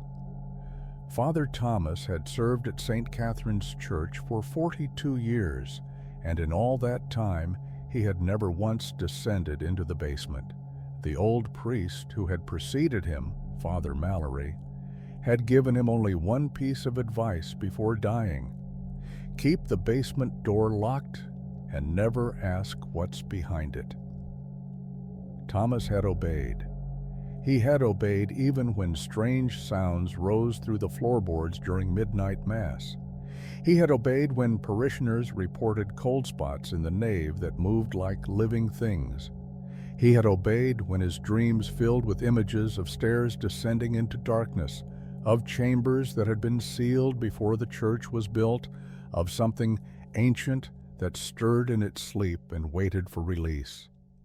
But now Father Thomas was dying, his body consumed by a cancer that the doctors could no longer slow, and he realized with terrible clarity that he would go to his grave without ever knowing what he had spent 42 years avoiding. The key was in his desk drawer, where it had been since the day Father Mallory had pressed it into his hand. It was old, older than the church, older than the town, forged from iron that didn't rust and stamped with symbols that Thomas didn't recognize from any liturgy. He had studied it many times over the years, turning it in his hands, running his fingers over its strange engravings, always stopping just short of using it. Tonight, with 3 months left to live at best, he finally turned the key in the lock. The basement stairs were stone, worn smooth by centuries of passage. Thomas descended slowly, his flashlight beam cutting through air that was thick with dust and something else. A heaviness, a resistance, as if the darkness itself was pushing back against his intrusion. The walls were rough-hewn, covered in carvings that grew more elaborate as he went deeper, crosses at first, then saints, then figures he didn't recognize, then shapes that hurt to look at directly. The stairs ended in a corridor. The corridor branched into passages. The passages opened into chambers. And in the largest chamber at the very heart of the labyrinth beneath St. Catherine's, Thomas found what his predecessor had spent his life avoiding. The pit was perhaps 30 feet across, perfectly circular, lined with the same strange symbols that had covered the walls. It descended into blackness so complete that Thomas's flashlight couldn't penetrate it, a darkness that seemed to swallow light rather than merely reflecting its absence. And from the depths of that darkness, something breathed. The breath was slow and vast, rising from the pit like wind from the earth's core. With each exhale, the symbols on the walls glowed briefly, and Thomas felt a pressure in his mind, something pressing against the barriers of his consciousness, something old and curious and terribly, terribly awake. "Hello, Thomas," said a voice that was not a voice, that entered his mind without passing through his ears. "I've been waiting for you. I've been waiting for 42 years. Thomas couldn't speak. His throat had closed, his body frozen in the ancient terror that all living things feel in the presence of predators. He could only watch as the darkness in the pit began to move, to shift, to rise. "Do you know what I am?" the voice continued. "Your kind has many names for me. The ones in the old books, the forbidden names, the words that make priests cross themselves and burn their notes. But those names are just shadows of the truth. I am what was here before the church, before the town, before your species crawled out of the muck and looked up at the stars. I am what will be here when you're all gone, and I am very, very hungry. Why? Thomas managed. Why here? Why beneath a church? The darkness laughed, a sound that made the stone walls tremble and the carvings writhe as if in pain. Because your people built the church here, Thomas, they didn't know what was beneath these hills when they broke ground in 1732, but I knew they were coming.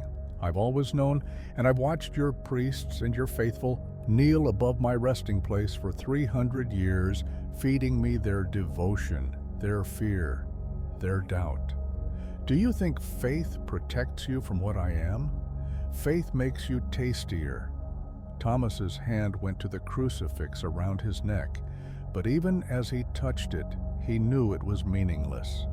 The thing in the pit was not a demon in any theological sense. It was something older, something that existed before the concepts of good and evil, before the framework of heaven and hell. His faith was just a seasoning, a flavor to be savored before consumption. Father Mallory understood, the voice said. He came down here in his first week, just as curious as you are now. I showed him what I truly was, just a glimpse, just enough to break something in his mind. And he spent the next 60 years trying to pretend he hadn't seen it. He buried the truth in scripture and routine and the comforting delusion that his prayers meant something. And when he died, the fear I had planted in him was sweeter than any offering your church has ever made. What do you want? Want? The darkness seemed to consider the question. I want what I've always wanted, Thomas. I want out. This pit has held me for millennia, bound by geometries your ancestors could barely understand. But the bindings weaken with each century, with each priest who locks the door and tries to forget, with each confession whispered above my head. I've been patient. I can afford to be patient. But now you're here, and you're dying, and I'm going to make you an offer. Thomas felt the thing's attention focus on him like a physical weight, pressing down on his shoulders, his chest, his soul.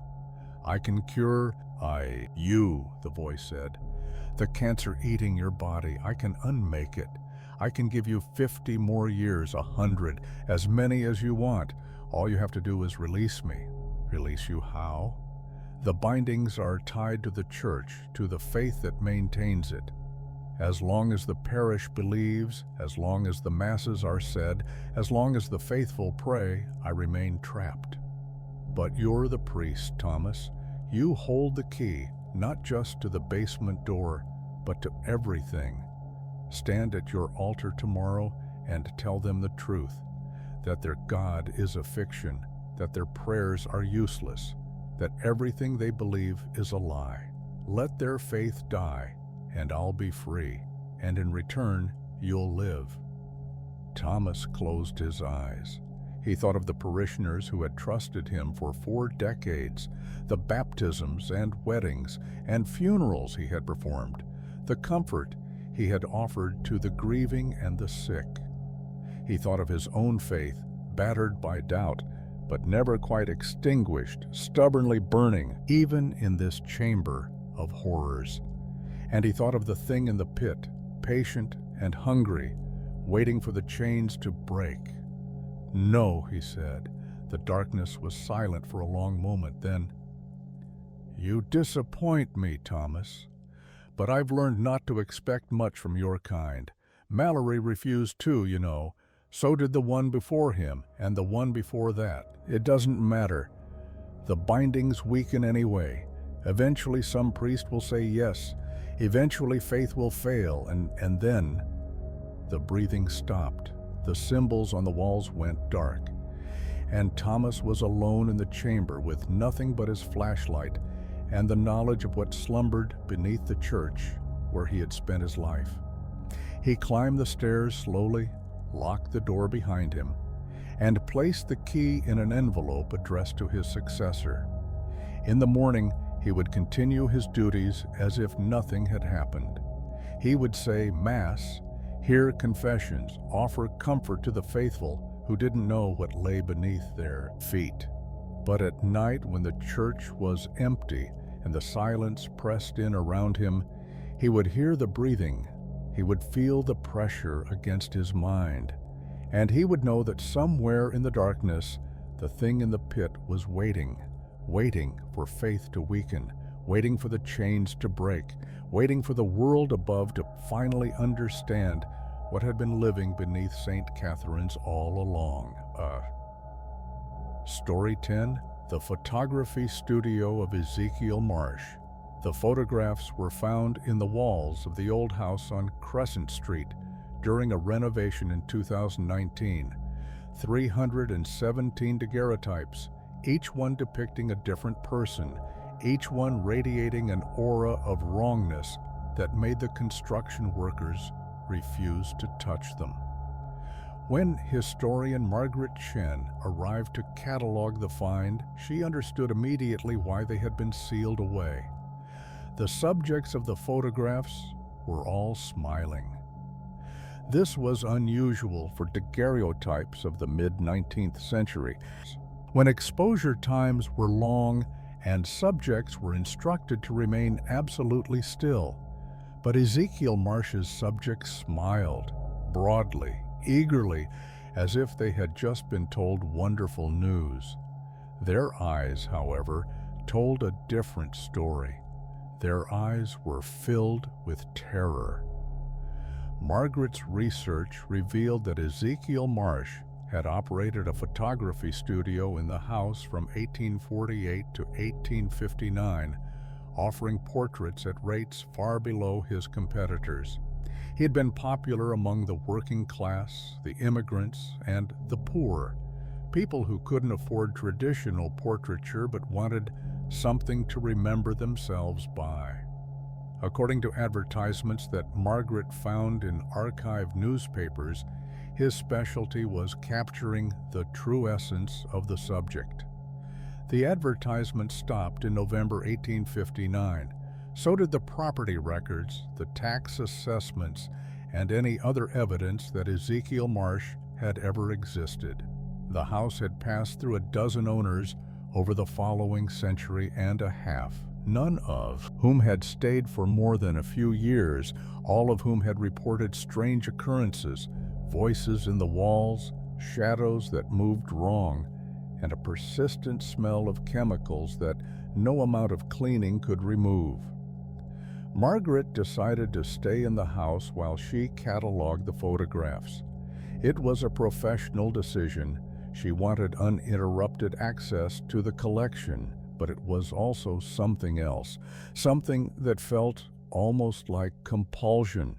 The photographs called to her, each one demanding to be examined, documented, understood. The first week passed without incident. Margaret photographed the daguerreotypes, made detailed notes about each subject's clothing and background, and searched for any identifying information that might help her track down descendants. She found none. The people in Marsh's photographs seemed to have left no records at all, no birth certificates, no marriage licenses, no death notices. They had lived, been photographed, and vanished. The dreams started in the second week. In her dreams, Margaret was in Marsh's studio, watching him work. The room was exactly as she had imagined it from her research. High windows for natural light, a backdrop painted to look like a wealthy drawing room, and a camera on a heavy tripod aimed at a chair where the subject sat. But something was wrong with the camera. Its brass fittings were too elaborate, covered in symbols that seemed to shift and writhe, and its lens glowed with a light that had no obvious source. "The camera doesn't capture images," Marsh said in her dreams. "It captures souls. Each photograph is a prison, holding the essence of the subject forever, preserving their fear and their despair for my enjoyment. I've collected 317, and I could have taken more, but I got careless.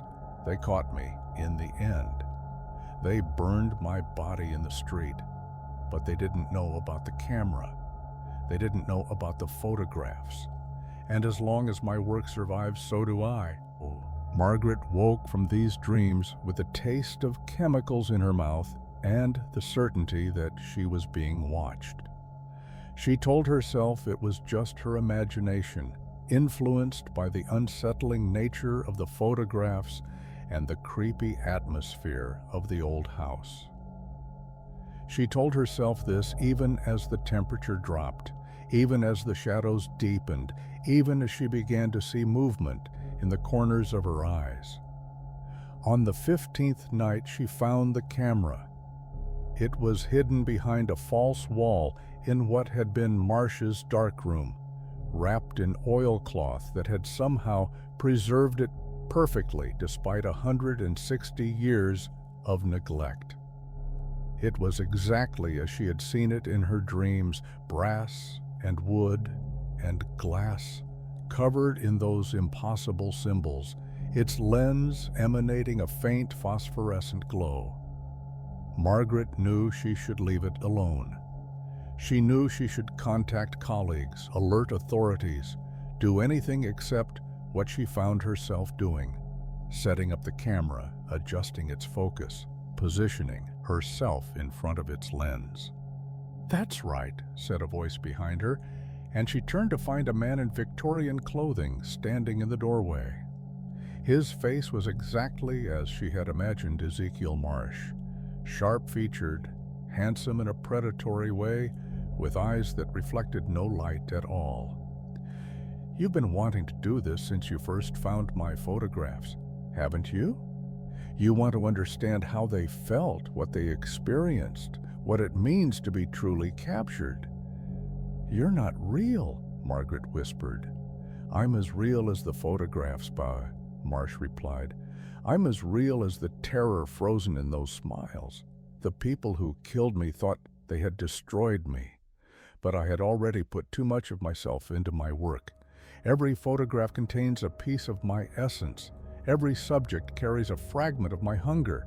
And now you've brought them all together, brought me together, made me strong enough to return." He stepped closer, and Margaret felt the cold radiating from him like waves from a glacier.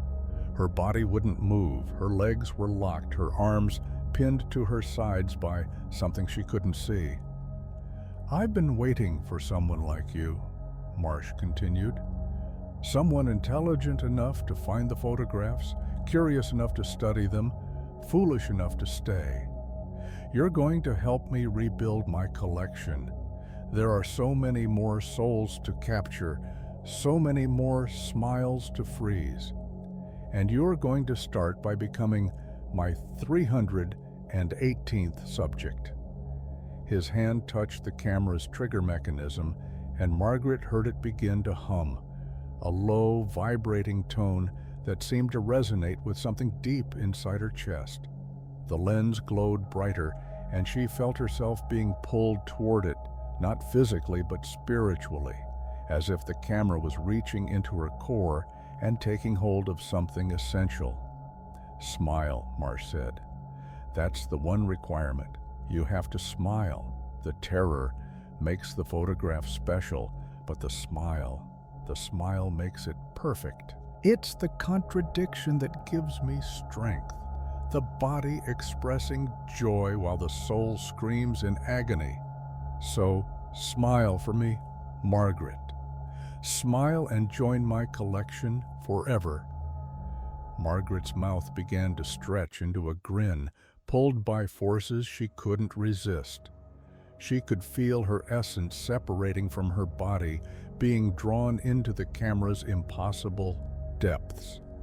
But some part of her, some stubborn, desperate part, was still fighting, Her hand moved. She didn't know how. She had thought she was completely paralyzed, but her hand moved, reaching for the shelf beside her, closing around the first thing it touched. The flash powder container. She threw it at the camera just as the mechanism clicked. The powder exploded in a burst of brilliant white, and Marsh screamed, a sound that wasn't human, that didn't come from any throat, that seemed to emanate from the walls and floor and ceiling. The camera cracked, then shattered, then burst into flames that consumed themselves before touching anything else. When Margaret's vision cleared, she was alone. The camera was gone, leaving only a scorch mark on the floor. The photographs were gone too, vanished from their carefully organized piles, leaving only empty frames and blank backing boards. She ran from the house and never returned. The Historical Society sent others to investigate, but they found nothing. No photographs, no camera, no evidence that Ezekiel Marsh or his terrible collection had ever existed. The house was sold, renovated, and transformed into condominiums. The residents report no unusual activity, but Margaret knows the truth. She knows because she still catches herself smiling sometimes. Broad, eager smiles that don't match how she's feeling, that seem to belong to someone else. She knows because she still dreams of the studio, still hears Marsh's voice whispering about the photographs he's going to take. And she knows because sometimes, in mirrors and windows and reflective surfaces, she sees faces that shouldn't be there. 317 faces, all smiling, all terrified, all waiting for the collection to continue. Marsh is patient. He has been patient for 160 years. He can wait a little longer for his 318th subject. And Margaret knows, deep in her soul, that she hasn't escaped. She's just been deferred. Story 11. The Tunnels Beneath Blackwater Prison.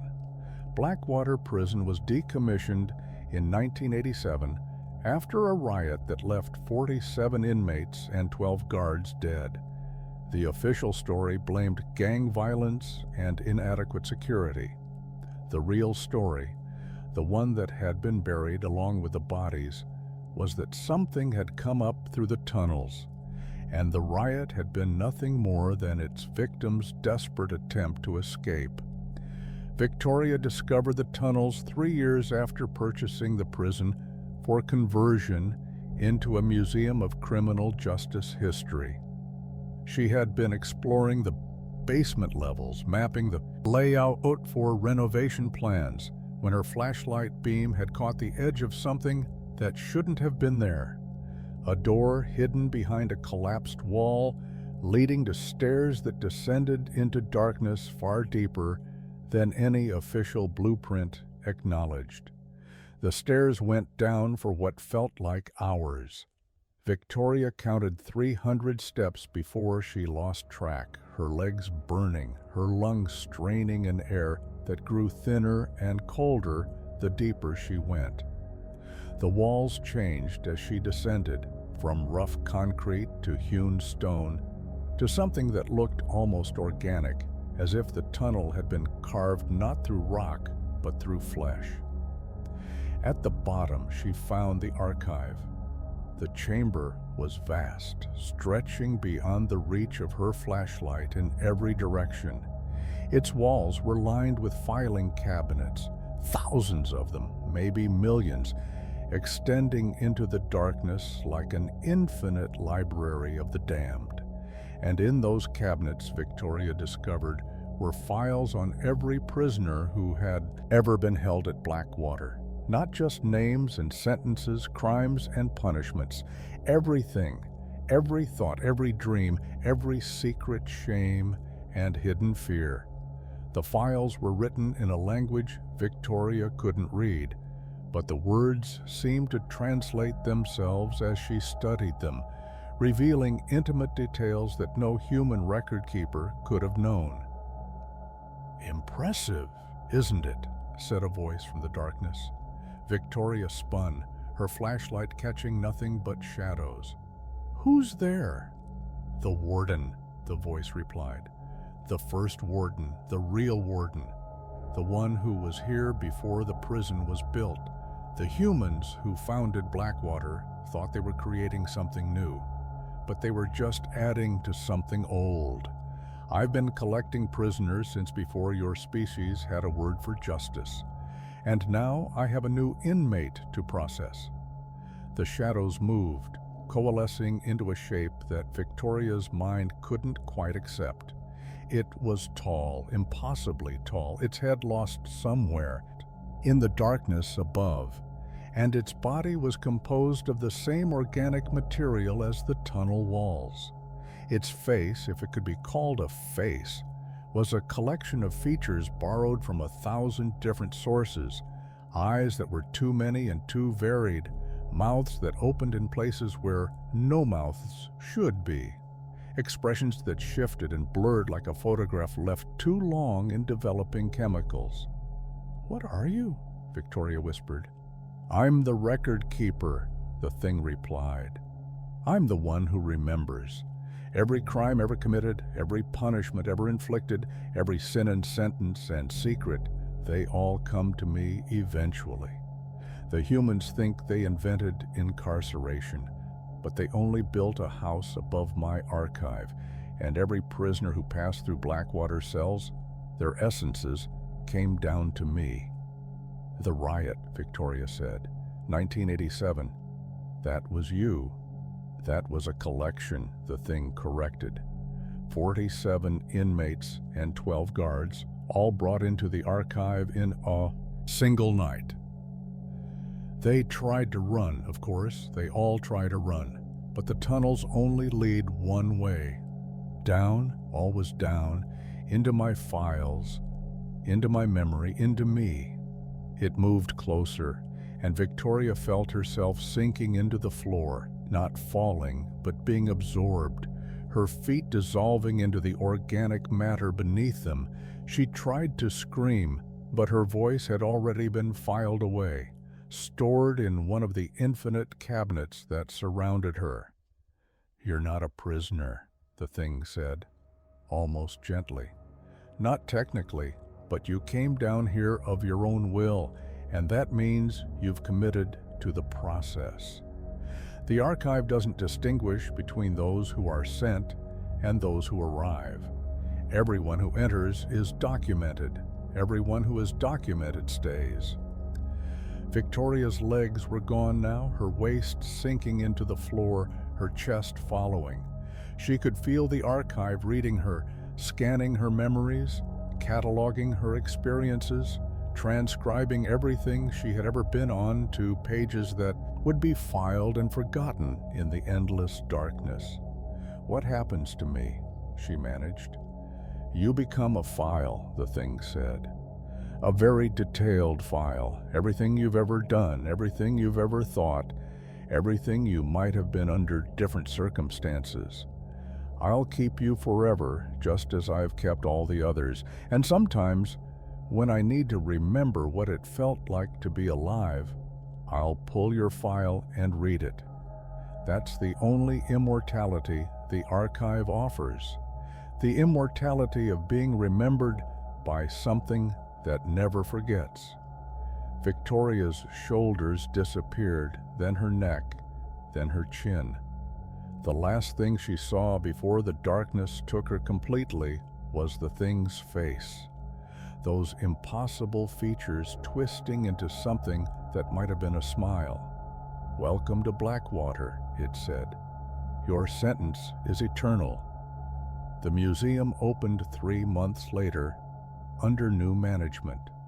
The owners couldn't remember who had preceded them, couldn't find any record of Victoria or her purchase of the property. The basement levels had been sealed off, the entrance to the tunnels buried under tons of fresh concrete. But sometimes, late at night, when the museum was empty, Visitors reported hearing sounds from below, the rustle of papers, the click of filing cabinets, and very faintly, voices reciting names and crimes in a language that predated human speech. The archive was always growing. The archive would always grow. And somewhere in its infinite depths, a new file had been added to the collection, a file that documented everything Victoria had been, everything she had feared, everything she would never have the chance to become. The prison was closed, the warden remained, and the sentences never ended. Story 12, the last broadcast from station WKRD. The signal had been broadcasting for 37 years before anyone thought to trace its source. It came in at 1,030 kHz, just outside the normal AM band, a frequency so low that most receivers couldn't detect it. But those who could, amateur radio enthusiasts, shortwave hobbyists, and the occasional insomniac scanning the dial, reported the same thing. A voice reading names, slowly and deliberately, 24 hours a day, 7 days a week, year after year after year. Daniel first heard the broadcast on a night when sleep wouldn't come and the static between stations seemed like company. He'd been fiddling with his father's old radio, a vacuum tube monster from the 1960s, capable of picking up frequencies that modern equipment ignored, when he'd stumbled across the voice. It was male, deep, and inflected with an accent he couldn't place. Something Eastern European, perhaps, or maybe something older. Michael James Thornton, the voice said. December 14, 1987, heart failure.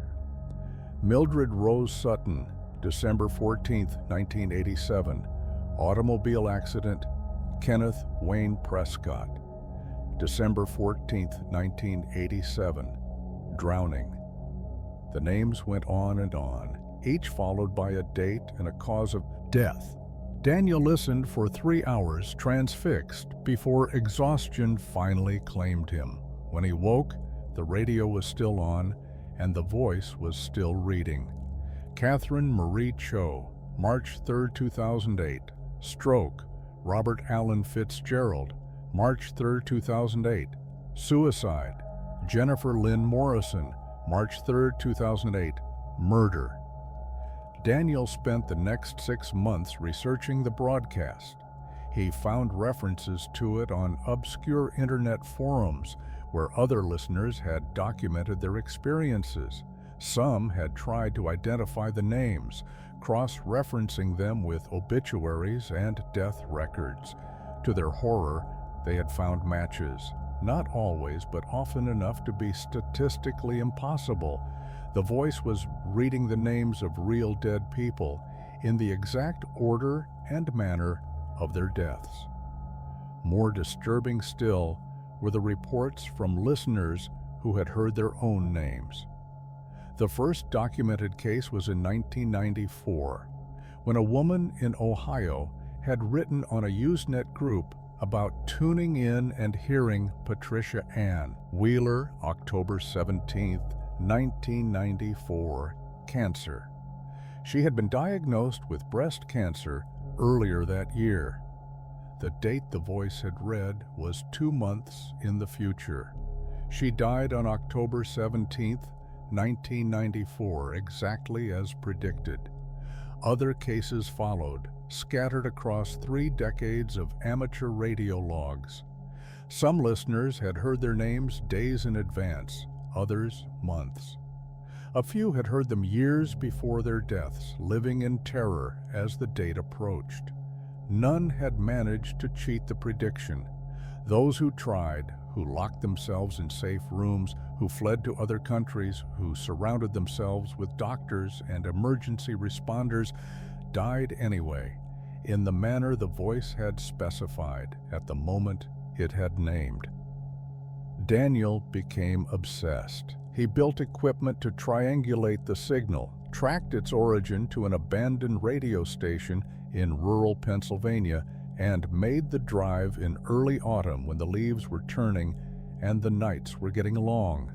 Station WKRD had been off the air since 1986, its tower toppled by a storm, its building gutted by fire. But the signal was coming from somewhere beneath the ruins. The basement entrance was hidden beneath collapsed roofing material. Its door rusted shut. Daniel spent 3 hours cutting through the lock and another hour working up the courage to descend. The stairs were intact despite the damage above, leading down into a space that shouldn't have existed.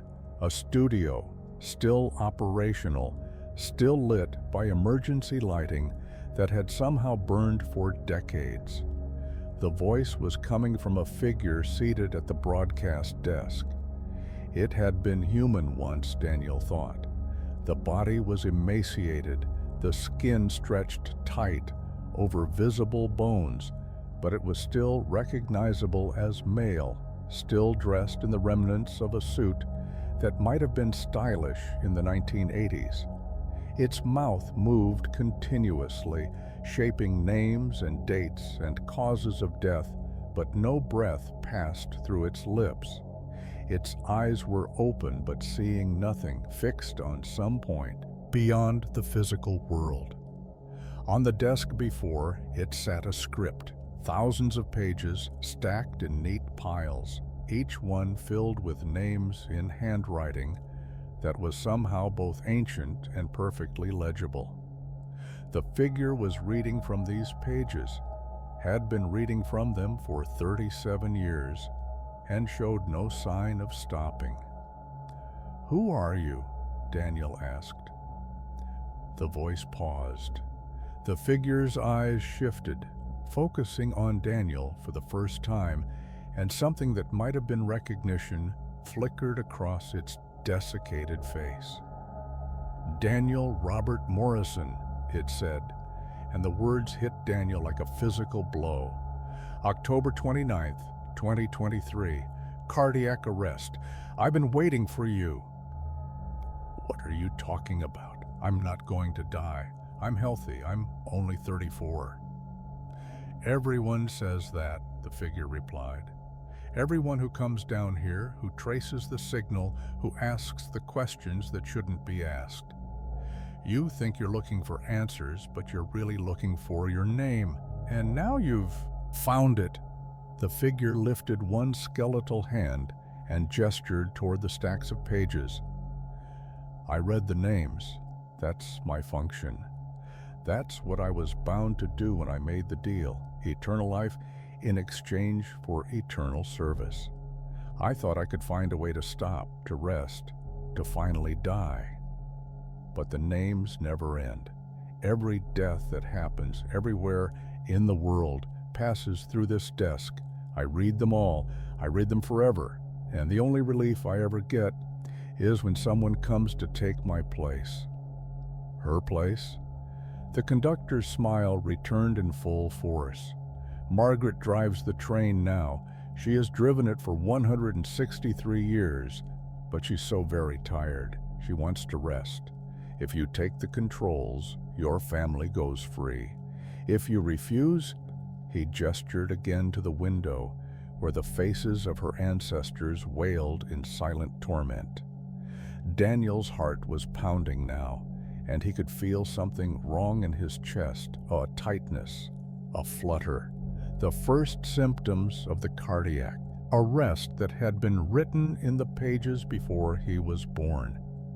"I don't understand," he gasped. "You will. You're going to sit in this chair, and you're going to start reading, and you're going to keep reading until someone else comes. It might be years. It might be decades, but someone always comes. The broadcast calls to them, draws them in, brings them here to find their names, and when they do, they take over, and the previous reader finally gets to rest." The figure stood, its movements jerky and mechanical, and gestured toward the empty chair. "It's already happening, Daniel. The cardiac arrest has started. You have about 90 seconds before you die. But if you sit down, if you start reading, you'll live forever, just like I did, just like all the others did before me." Daniel felt his knees buckle, felt himself sinking toward the floor. His vision was graying at the edges, his breath coming in short, painful gasps. The figure watched with something like sympathy in its dead eyes. "Choose," it said. "Die now or read forever. Those are the only options. The signal needs a voice. The names need to be spoken. Someone has to do it. Why not you?" Daniel's hand reached for the chair. He didn't want to. God, he didn't want to. But the alternative was death, immediate and permanent, and something in him refused to accept that end. His fingers touched the armrest, and he felt strength flowing back into his body, felt his heart stabilizing, felt the pain receding. He sat. He picked up the script. He began to read. Eleanor Margaret Sullivan, October 29th, 2023. Stroke, William Patrick O'Brien, October 29th, 2023. Accident. Behind him, the previous reader finally collapsed. Its eternal vigil ended, its bones turning to dust before they hit the floor. Daniel didn't look back. He couldn't look back. He had names to read. The broadcast continued. The signal reached out into the night, and somewhere, another listener was already turning their dial. Already hearing the voice, already feeling the pull that would eventually bring them to the basement beneath station WKRD. The names never ended. They never would. Story 13, The Congregation of St. Elias the Silent. The church had been abandoned for 80 years, but its congregation still gathered every Sunday at midnight. This was the secret that Father Gregory discovered when he arrived in the village of Kolodny in the winter of 2019, sent by the diocese to investigate reports of irregular worship practices that had been filtering out of the isolated Russian hamlet for decades. St. Elias the Silent was a small Orthodox church built in 1743 in a style that suggested its architects had been influenced by something older than Christianity. Its icons were strange, depicting saints whose names appeared in no martyrology, whose faces seemed to shift when viewed from different angles, whose eyes followed observers with an intensity that made prayer difficult. The villagers refused to speak about it, crossing themselves and hurrying away whenever Gregory asked questions, but they spoke volumes with their behavior. Every Saturday evening, as darkness fell, the people of Kolodny would lock their doors, shutter their windows, and refuse to answer any knocking until dawn. Gregory had tried to visit homes during this time and had been greeted with silence so profound it seemed to swallow his words before they could reach the ears of those inside. On his third Saturday in the village, Gregory decided to keep watch. He positioned himself in the bell tower of St. Elias, hidden among the rotting beams and rusted bells, with a clear view of the church grounds below. The night was cold, painfully, impossibly cold for early November, and the sky was overcast, blocking even the faint light of the stars. By 11 o'clock, Kolodny was utterly silent, its few street lights extinguished, its buildings dark shapes against darker shadows. At midnight they came. The first figures emerged from the forest that surrounded the village, walking in single file along paths that Gregory couldn't see.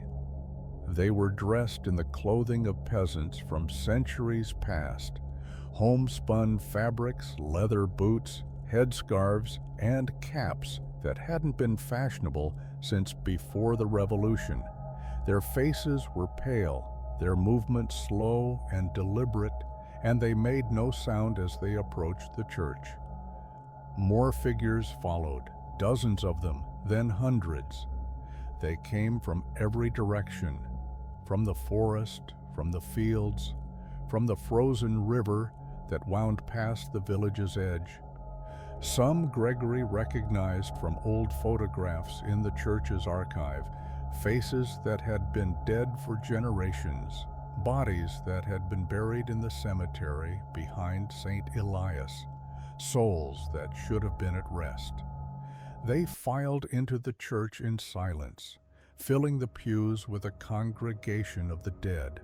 Gregory watched, paralyzed by a fear that went beyond rational thought as the final figure entered and the great doors swung shut. The service lasted 3 hours. Gregory couldn't hear what was happening inside, but he could feel it.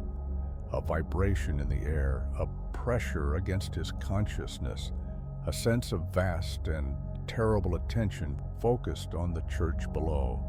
The icons on the outer walls seemed to glow faintly, their painted eyes more alive than before, their strange faces twisting into expressions that might have been ecstasy or agony. When the doors finally opened and the congregation filed out, Gregory saw that they had changed. Their faces, which had been pale before, now showed color, a flush of vitality that looked wrong on forms that had been dead for decades or centuries. Their movements were more fluid, their eyes brighter, their very presence more substantial. They were feeding on something in that church, drawing sustenance from a source Gregory couldn't identify. The last to leave was not a dead villager. He was tall, dressed in the vestments of an Orthodox priest, but the cross he wore was inverted, and the prayers he murmured as he walked were in a language Gregory didn't recognize. His face was young, impossibly young for someone who seemed to carry the weight of centuries, and his eyes, when they turned toward the bell tower, were the color of old blood. "Come down, Father Gregory," the priest said, his voice carrying clearly despite the distance. "You've been watching long enough. It's time you joined the service." Gregory tried to run. His legs wouldn't obey him. He tried to pray. The words turned to ash in his mouth. He could only watch as the priest approached the tower, climbed its crumbling stairs, and emerged into the space where Gregory had been hiding. "I am Elias," the priest said, "the silent, the first priest of Kolodny. I built this church in 1743, and I have led its congregation ever since. The villagers you see locking their doors, shuttering their windows, they are the descendants of those who refused to join us. They know what happens here. They've always known.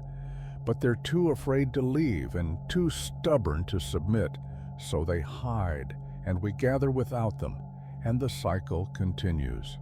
"What are you?" Gregory managed. "I'm what you could become," Elias replied. "I'm what every priest could become if they had the courage to look beyond the comfortable lies of the church. There is power in faith, Father Gregory, real power. Not the watered-down comfort that Rome and Constantinople peddle to the masses.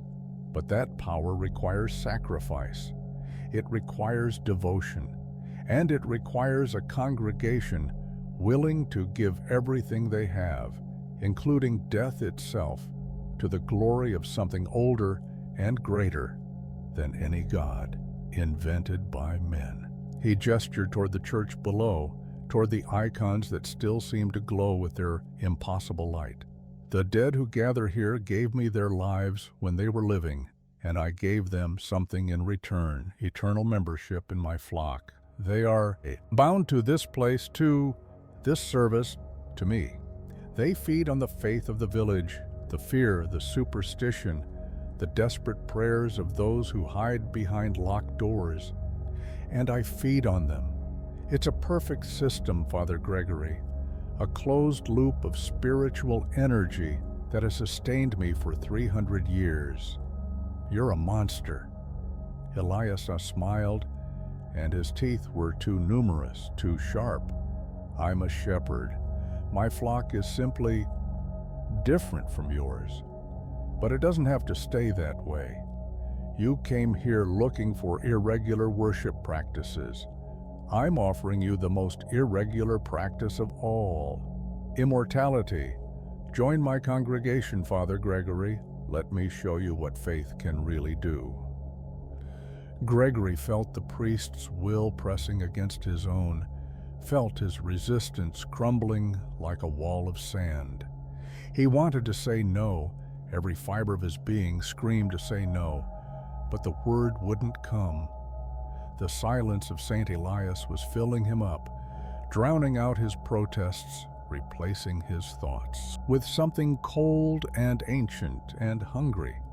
Yes, what he heard himself say, and the voice didn't sound like his own. Elias's smile widened. Welcome to the congregation. The villagers of Kolodny found Father Gregory the next morning, kneeling in the church before the altar, his eyes fixed on the icons that seemed to watch him with approval.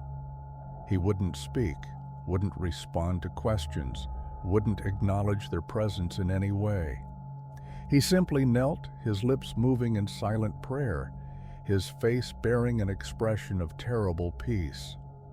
That night, for the first time in 80 years, the living joined the dead for midnight service. The congregation had found its newest member, and the cycle had begun again. The diocese sent another investigator 3 months later. He disappeared too, and in the silent church of Kolodny, Father Gregory led the service with hands that never trembled and eyes that never closed, his flock growing with each passing season, his faith strengthened by the endless hunger of the dead.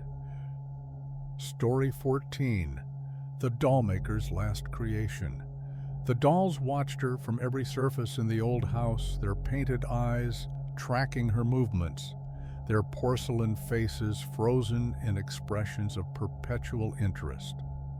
Elizabeth had inherited the property from an aunt she barely remembered, a woman named Agatha who had spent 60 years crafting dolls in this Victorian mansion and who had died, according to the coroner, of a heart attack while working on her final creation. The final creation was what had drawn Elizabeth to the house despite her discomfort with the thousands of dolls that populated every room. Agatha's will had been specific. The unfinished doll must be completed, or the house and its contents would be donated to a museum that Elizabeth knew would sell everything to collectors. The inheritance was substantial, enough to pay off her debts and buy a fresh start, but only if she finished what Agatha had started. The workshop was in the basement, a cramped space filled with tools and materials and dozens of dolls in various stages of completion. The final creation sat on a workbench in the center of the room, covered by a white cloth that had yellowed with age. Elizabeth had put off removing that cloth for 3 days, telling herself she was settling in, organizing her aunt's papers, preparing for the task ahead. The truth was that she was afraid, not of the doll itself, but of what completing it might mean. On the 4th night, she finally pulled back the cloth. The doll was unlike anything Elizabeth had ever seen. It was larger than Agatha's other creations, nearly 3 feet tall, and its face was hauntingly realistic, capturing details that seemed impossible for porcelain and paint. But the face was only half finished. One side was complete, beautiful in a cold and perfect way, while the other side was bare clay, still awaiting the final layers that would transform it into a mirror of the first. The doll's body was equally incomplete, one arm ending in delicate fingers while the other terminated in a rough stump. One glass eye gleamed in the socket while the other was empty, a dark void that seemed to pull at Elizabeth's attention. Agatha's notes were scattered across the workbench, pages of detailed instructions written in a hand that grew increasingly erratic as the entries progressed. Elizabeth gathered them and began to read, and what she found made her blood run cold. "The doll requires more than craftsmanship," Agatha had written. "It requires sacrifice. Each piece must be imbued with something of the maker. Hair for the wig, blood for the blush, tears for the glaze. I have given everything I have. Now I give the only thing I have left." The final entry was dated the night of Agatha's death. "It's almost done. The eyes see, the ears hear, the mouth waits to speak. Tomorrow I'll add the final piece, my heart, my life, my soul. I've lived for this. I've worked for this. And when it's finished, she'll be more than a doll. She'll be me, preserved forever, beautiful forever, watching over my collection for eternity. The heart attack the doctors will find was no accident. It was a transfer. And whoever finishes what I've started will complete the transformation." Elizabeth looked at the doll, and the doll's single eye looked back. "Aunt Agatha?" she whispered. The doll didn't respond, couldn't respond, not yet, but Elizabeth thought she saw something flicker in that glass eye, a spark of recognition that shouldn't have been possible. She should have left, she knew that. She should have walked away from the house, the inheritance, the thousands of dolls watching from their shelves. But something held her in place, not curiosity, not greed, but a compulsion that seemed to originate from outside herself. Her hands moved without her permission, reaching for the tools on the workbench, selecting the paints and brushes and materials she would need. The work consumed her for 3 days and nights. Elizabeth didn't eat, didn't sleep, didn't leave the workshop. She painted and sculpted and assembled, following Agatha's notes with an expertise she hadn't possessed when she arrived. Her fingers bled from the delicate work, and she mixed the blood into the blush as the notes instructed. Her eyes burned from strain, and she let the tears fall into the glaze. She cut her own hair and wove it into the doll's wig, strand by strand, until the creation began to look less like a doll and more like a person, more like her. On the third night, as Elizabeth fitted the final glass eye into its socket, the doll blinked. It was a small movement, barely perceptible, but Elizabeth saw it clearly. The doll's eyes were open now, both of them, and they were watching her with an intelligence that porcelain and glass shouldn't possess.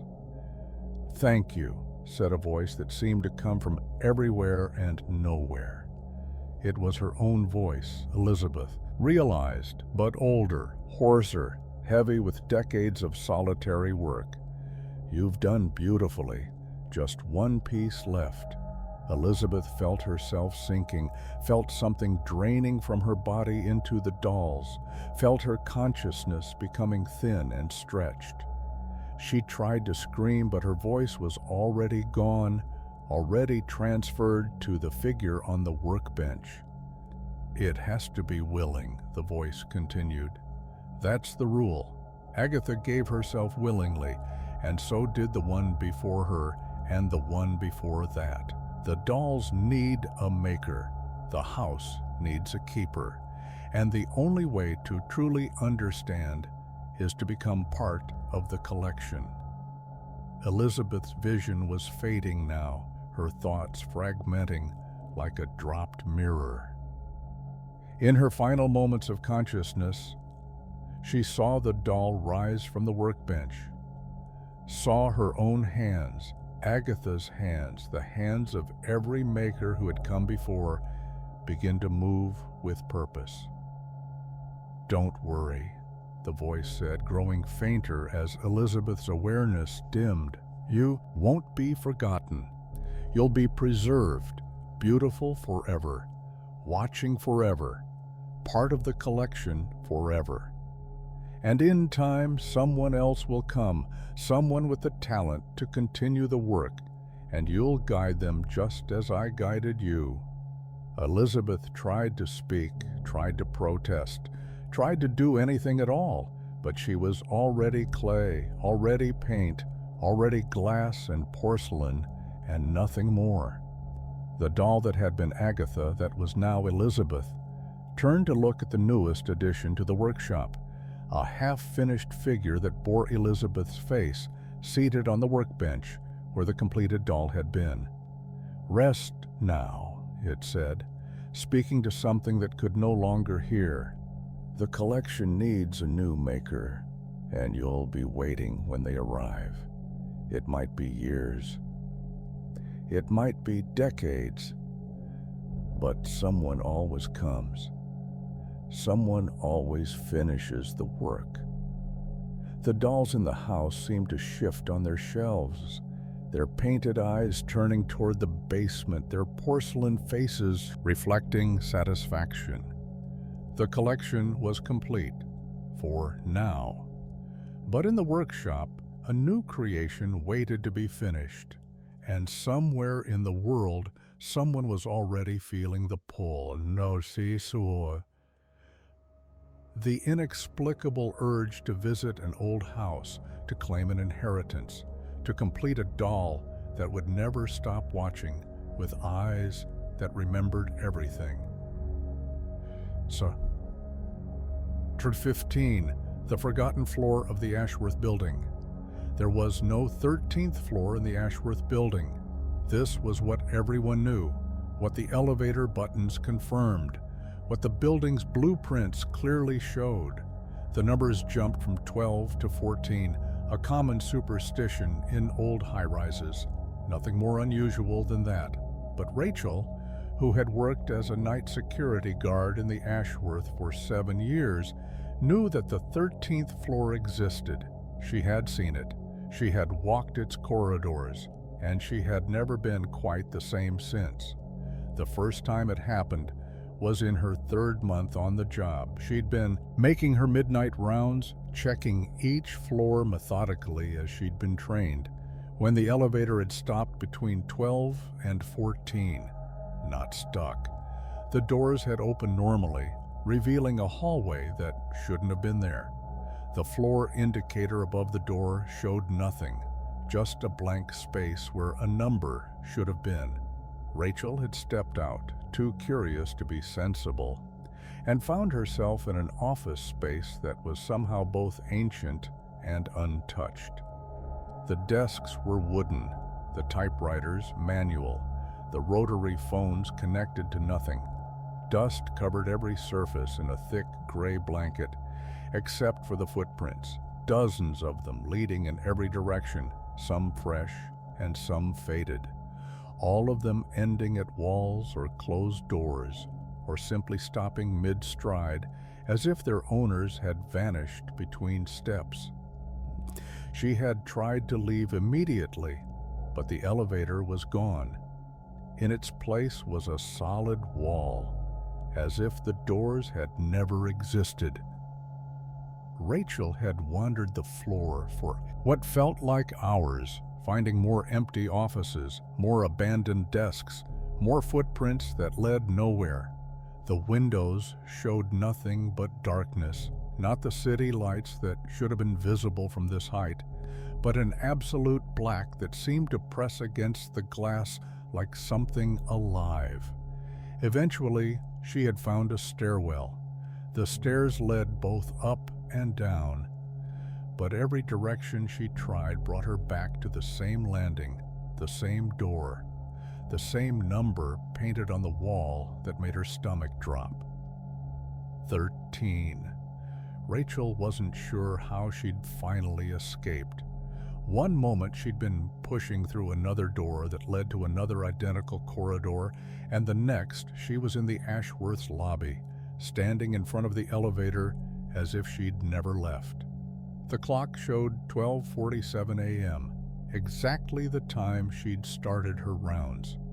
No time had passed at all, yet she could still feel the dust in her lungs, still see the after-image of those footprints burned into her vision.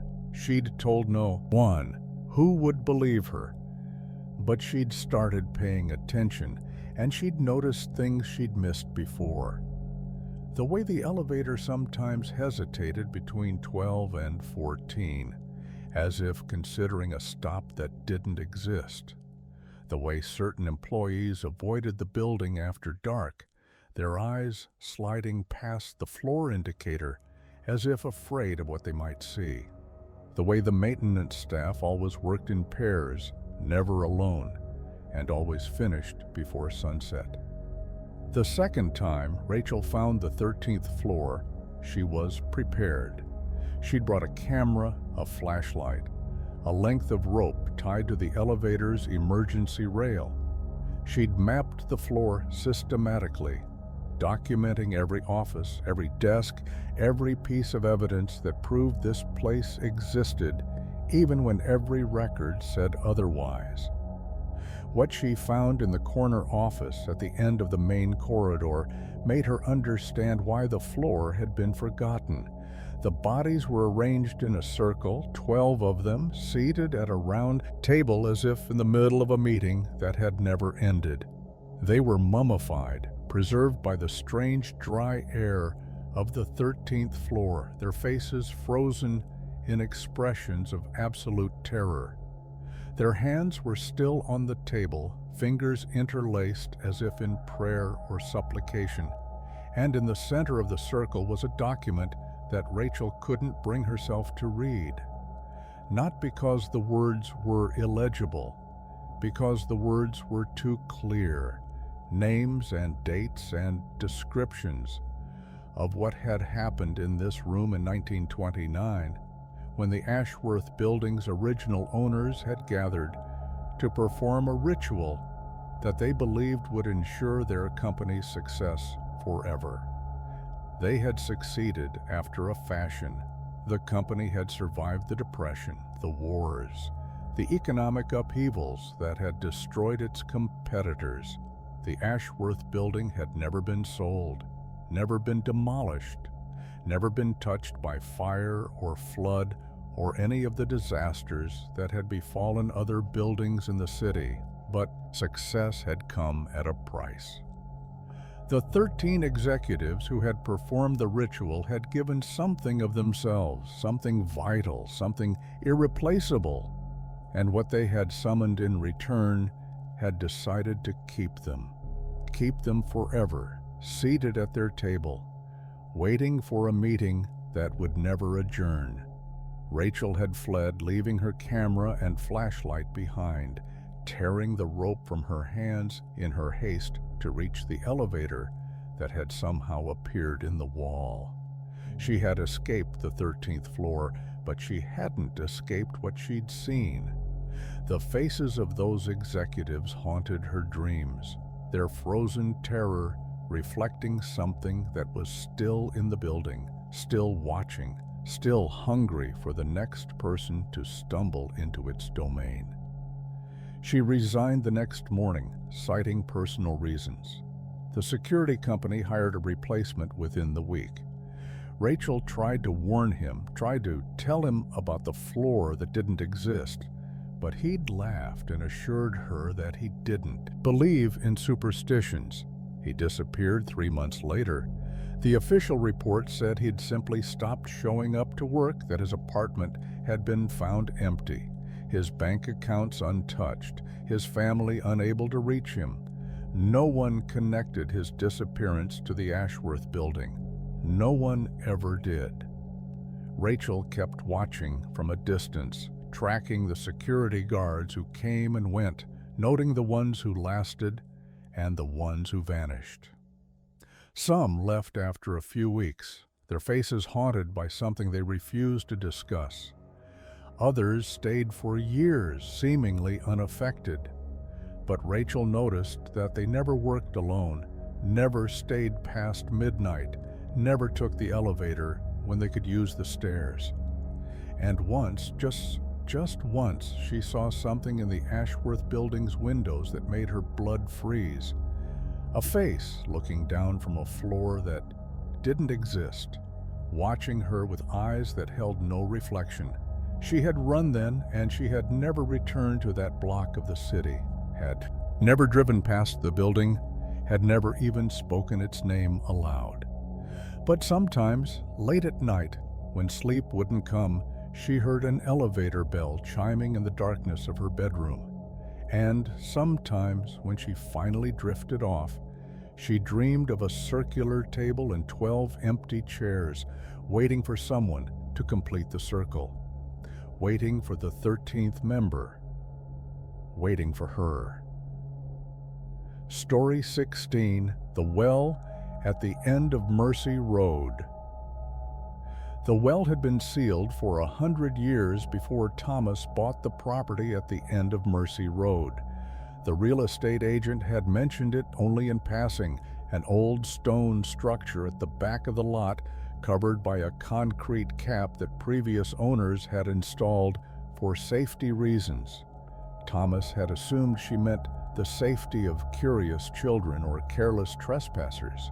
He would learn eventually that the cap had been installed to keep something in, not out.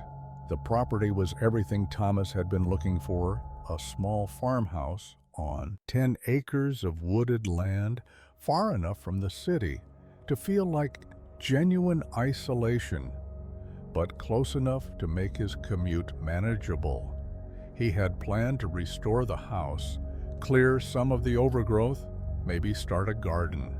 The well had been an afterthought, a curiosity he had intended to explore when time permitted.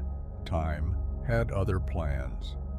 The first night in the house, Thomas heard the whispering. It was faint, barely audible, over the settling sounds of the old structure, but unmistakably present. Voices speaking in overlapping murmurs that seemed to come from everywhere and nowhere. He checked every room, every closet, every corner of the property, and found nothing. The whispering stopped at dawn and didn't return until the following midnight. By the third night, Thomas had traced the sound to its source, the well. The concrete cap muffled the voices but didn't silence them entirely. When Thomas pressed his ear to the cold stone, he could hear words beneath the murmuring, fragments of sentences in a language he didn't recognize, interspersed with occasional phrases in English that made his skin crawl. So thirsty, so long in the dark. Promised us peace, promised us rest. Someone's listening. Someone new. Thomas should have left then. He should have sold the property, moved back to the city, forgotten about the voices that whispered from beneath the earth.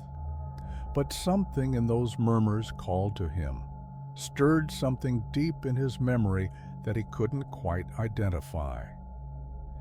His grandmother had lived on Mercy Road, he remembered.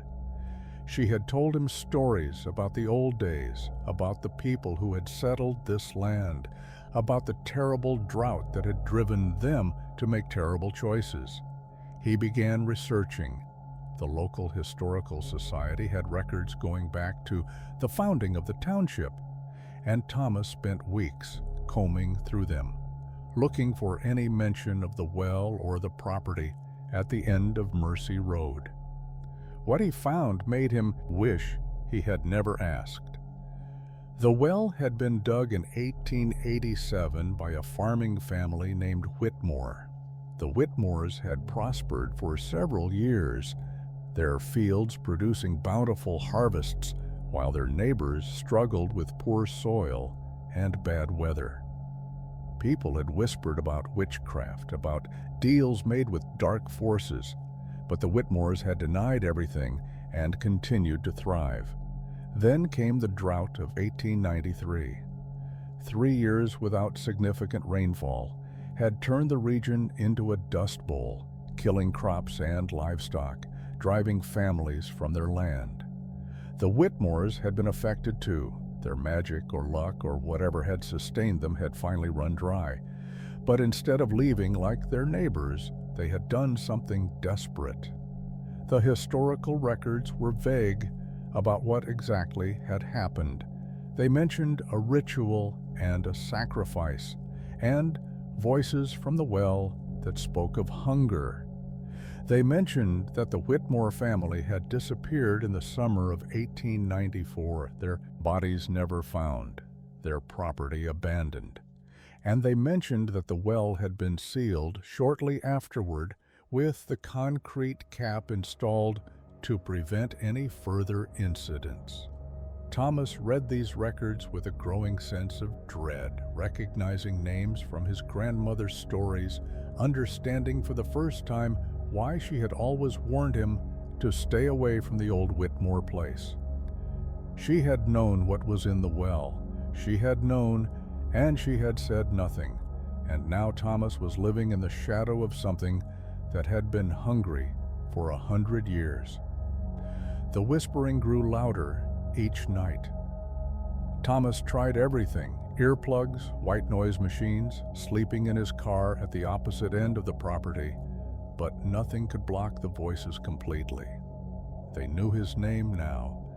They called to him in his grandmother's voice, in his mother's voice, in voices of people he had loved and lost.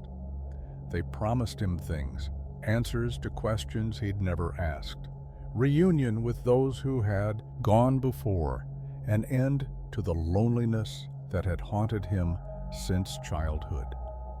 All he had to do was open the well. On the 100th night, Thomas finally gave in.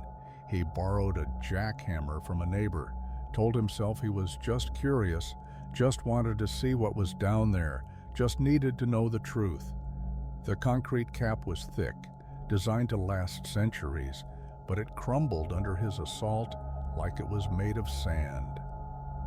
By dawn, the well stood open, its dark mouth yawning up at the sky for the first time in a century. The whispering stopped. For 3 days, Thomas waited. He slept with one eye open, checked the well a dozen times a day, listened for any sound that might suggest what was about to happen. Nothing. The well was silent, its depths revealing nothing but darkness, its presence no longer the source of the voices that had tormented him for months.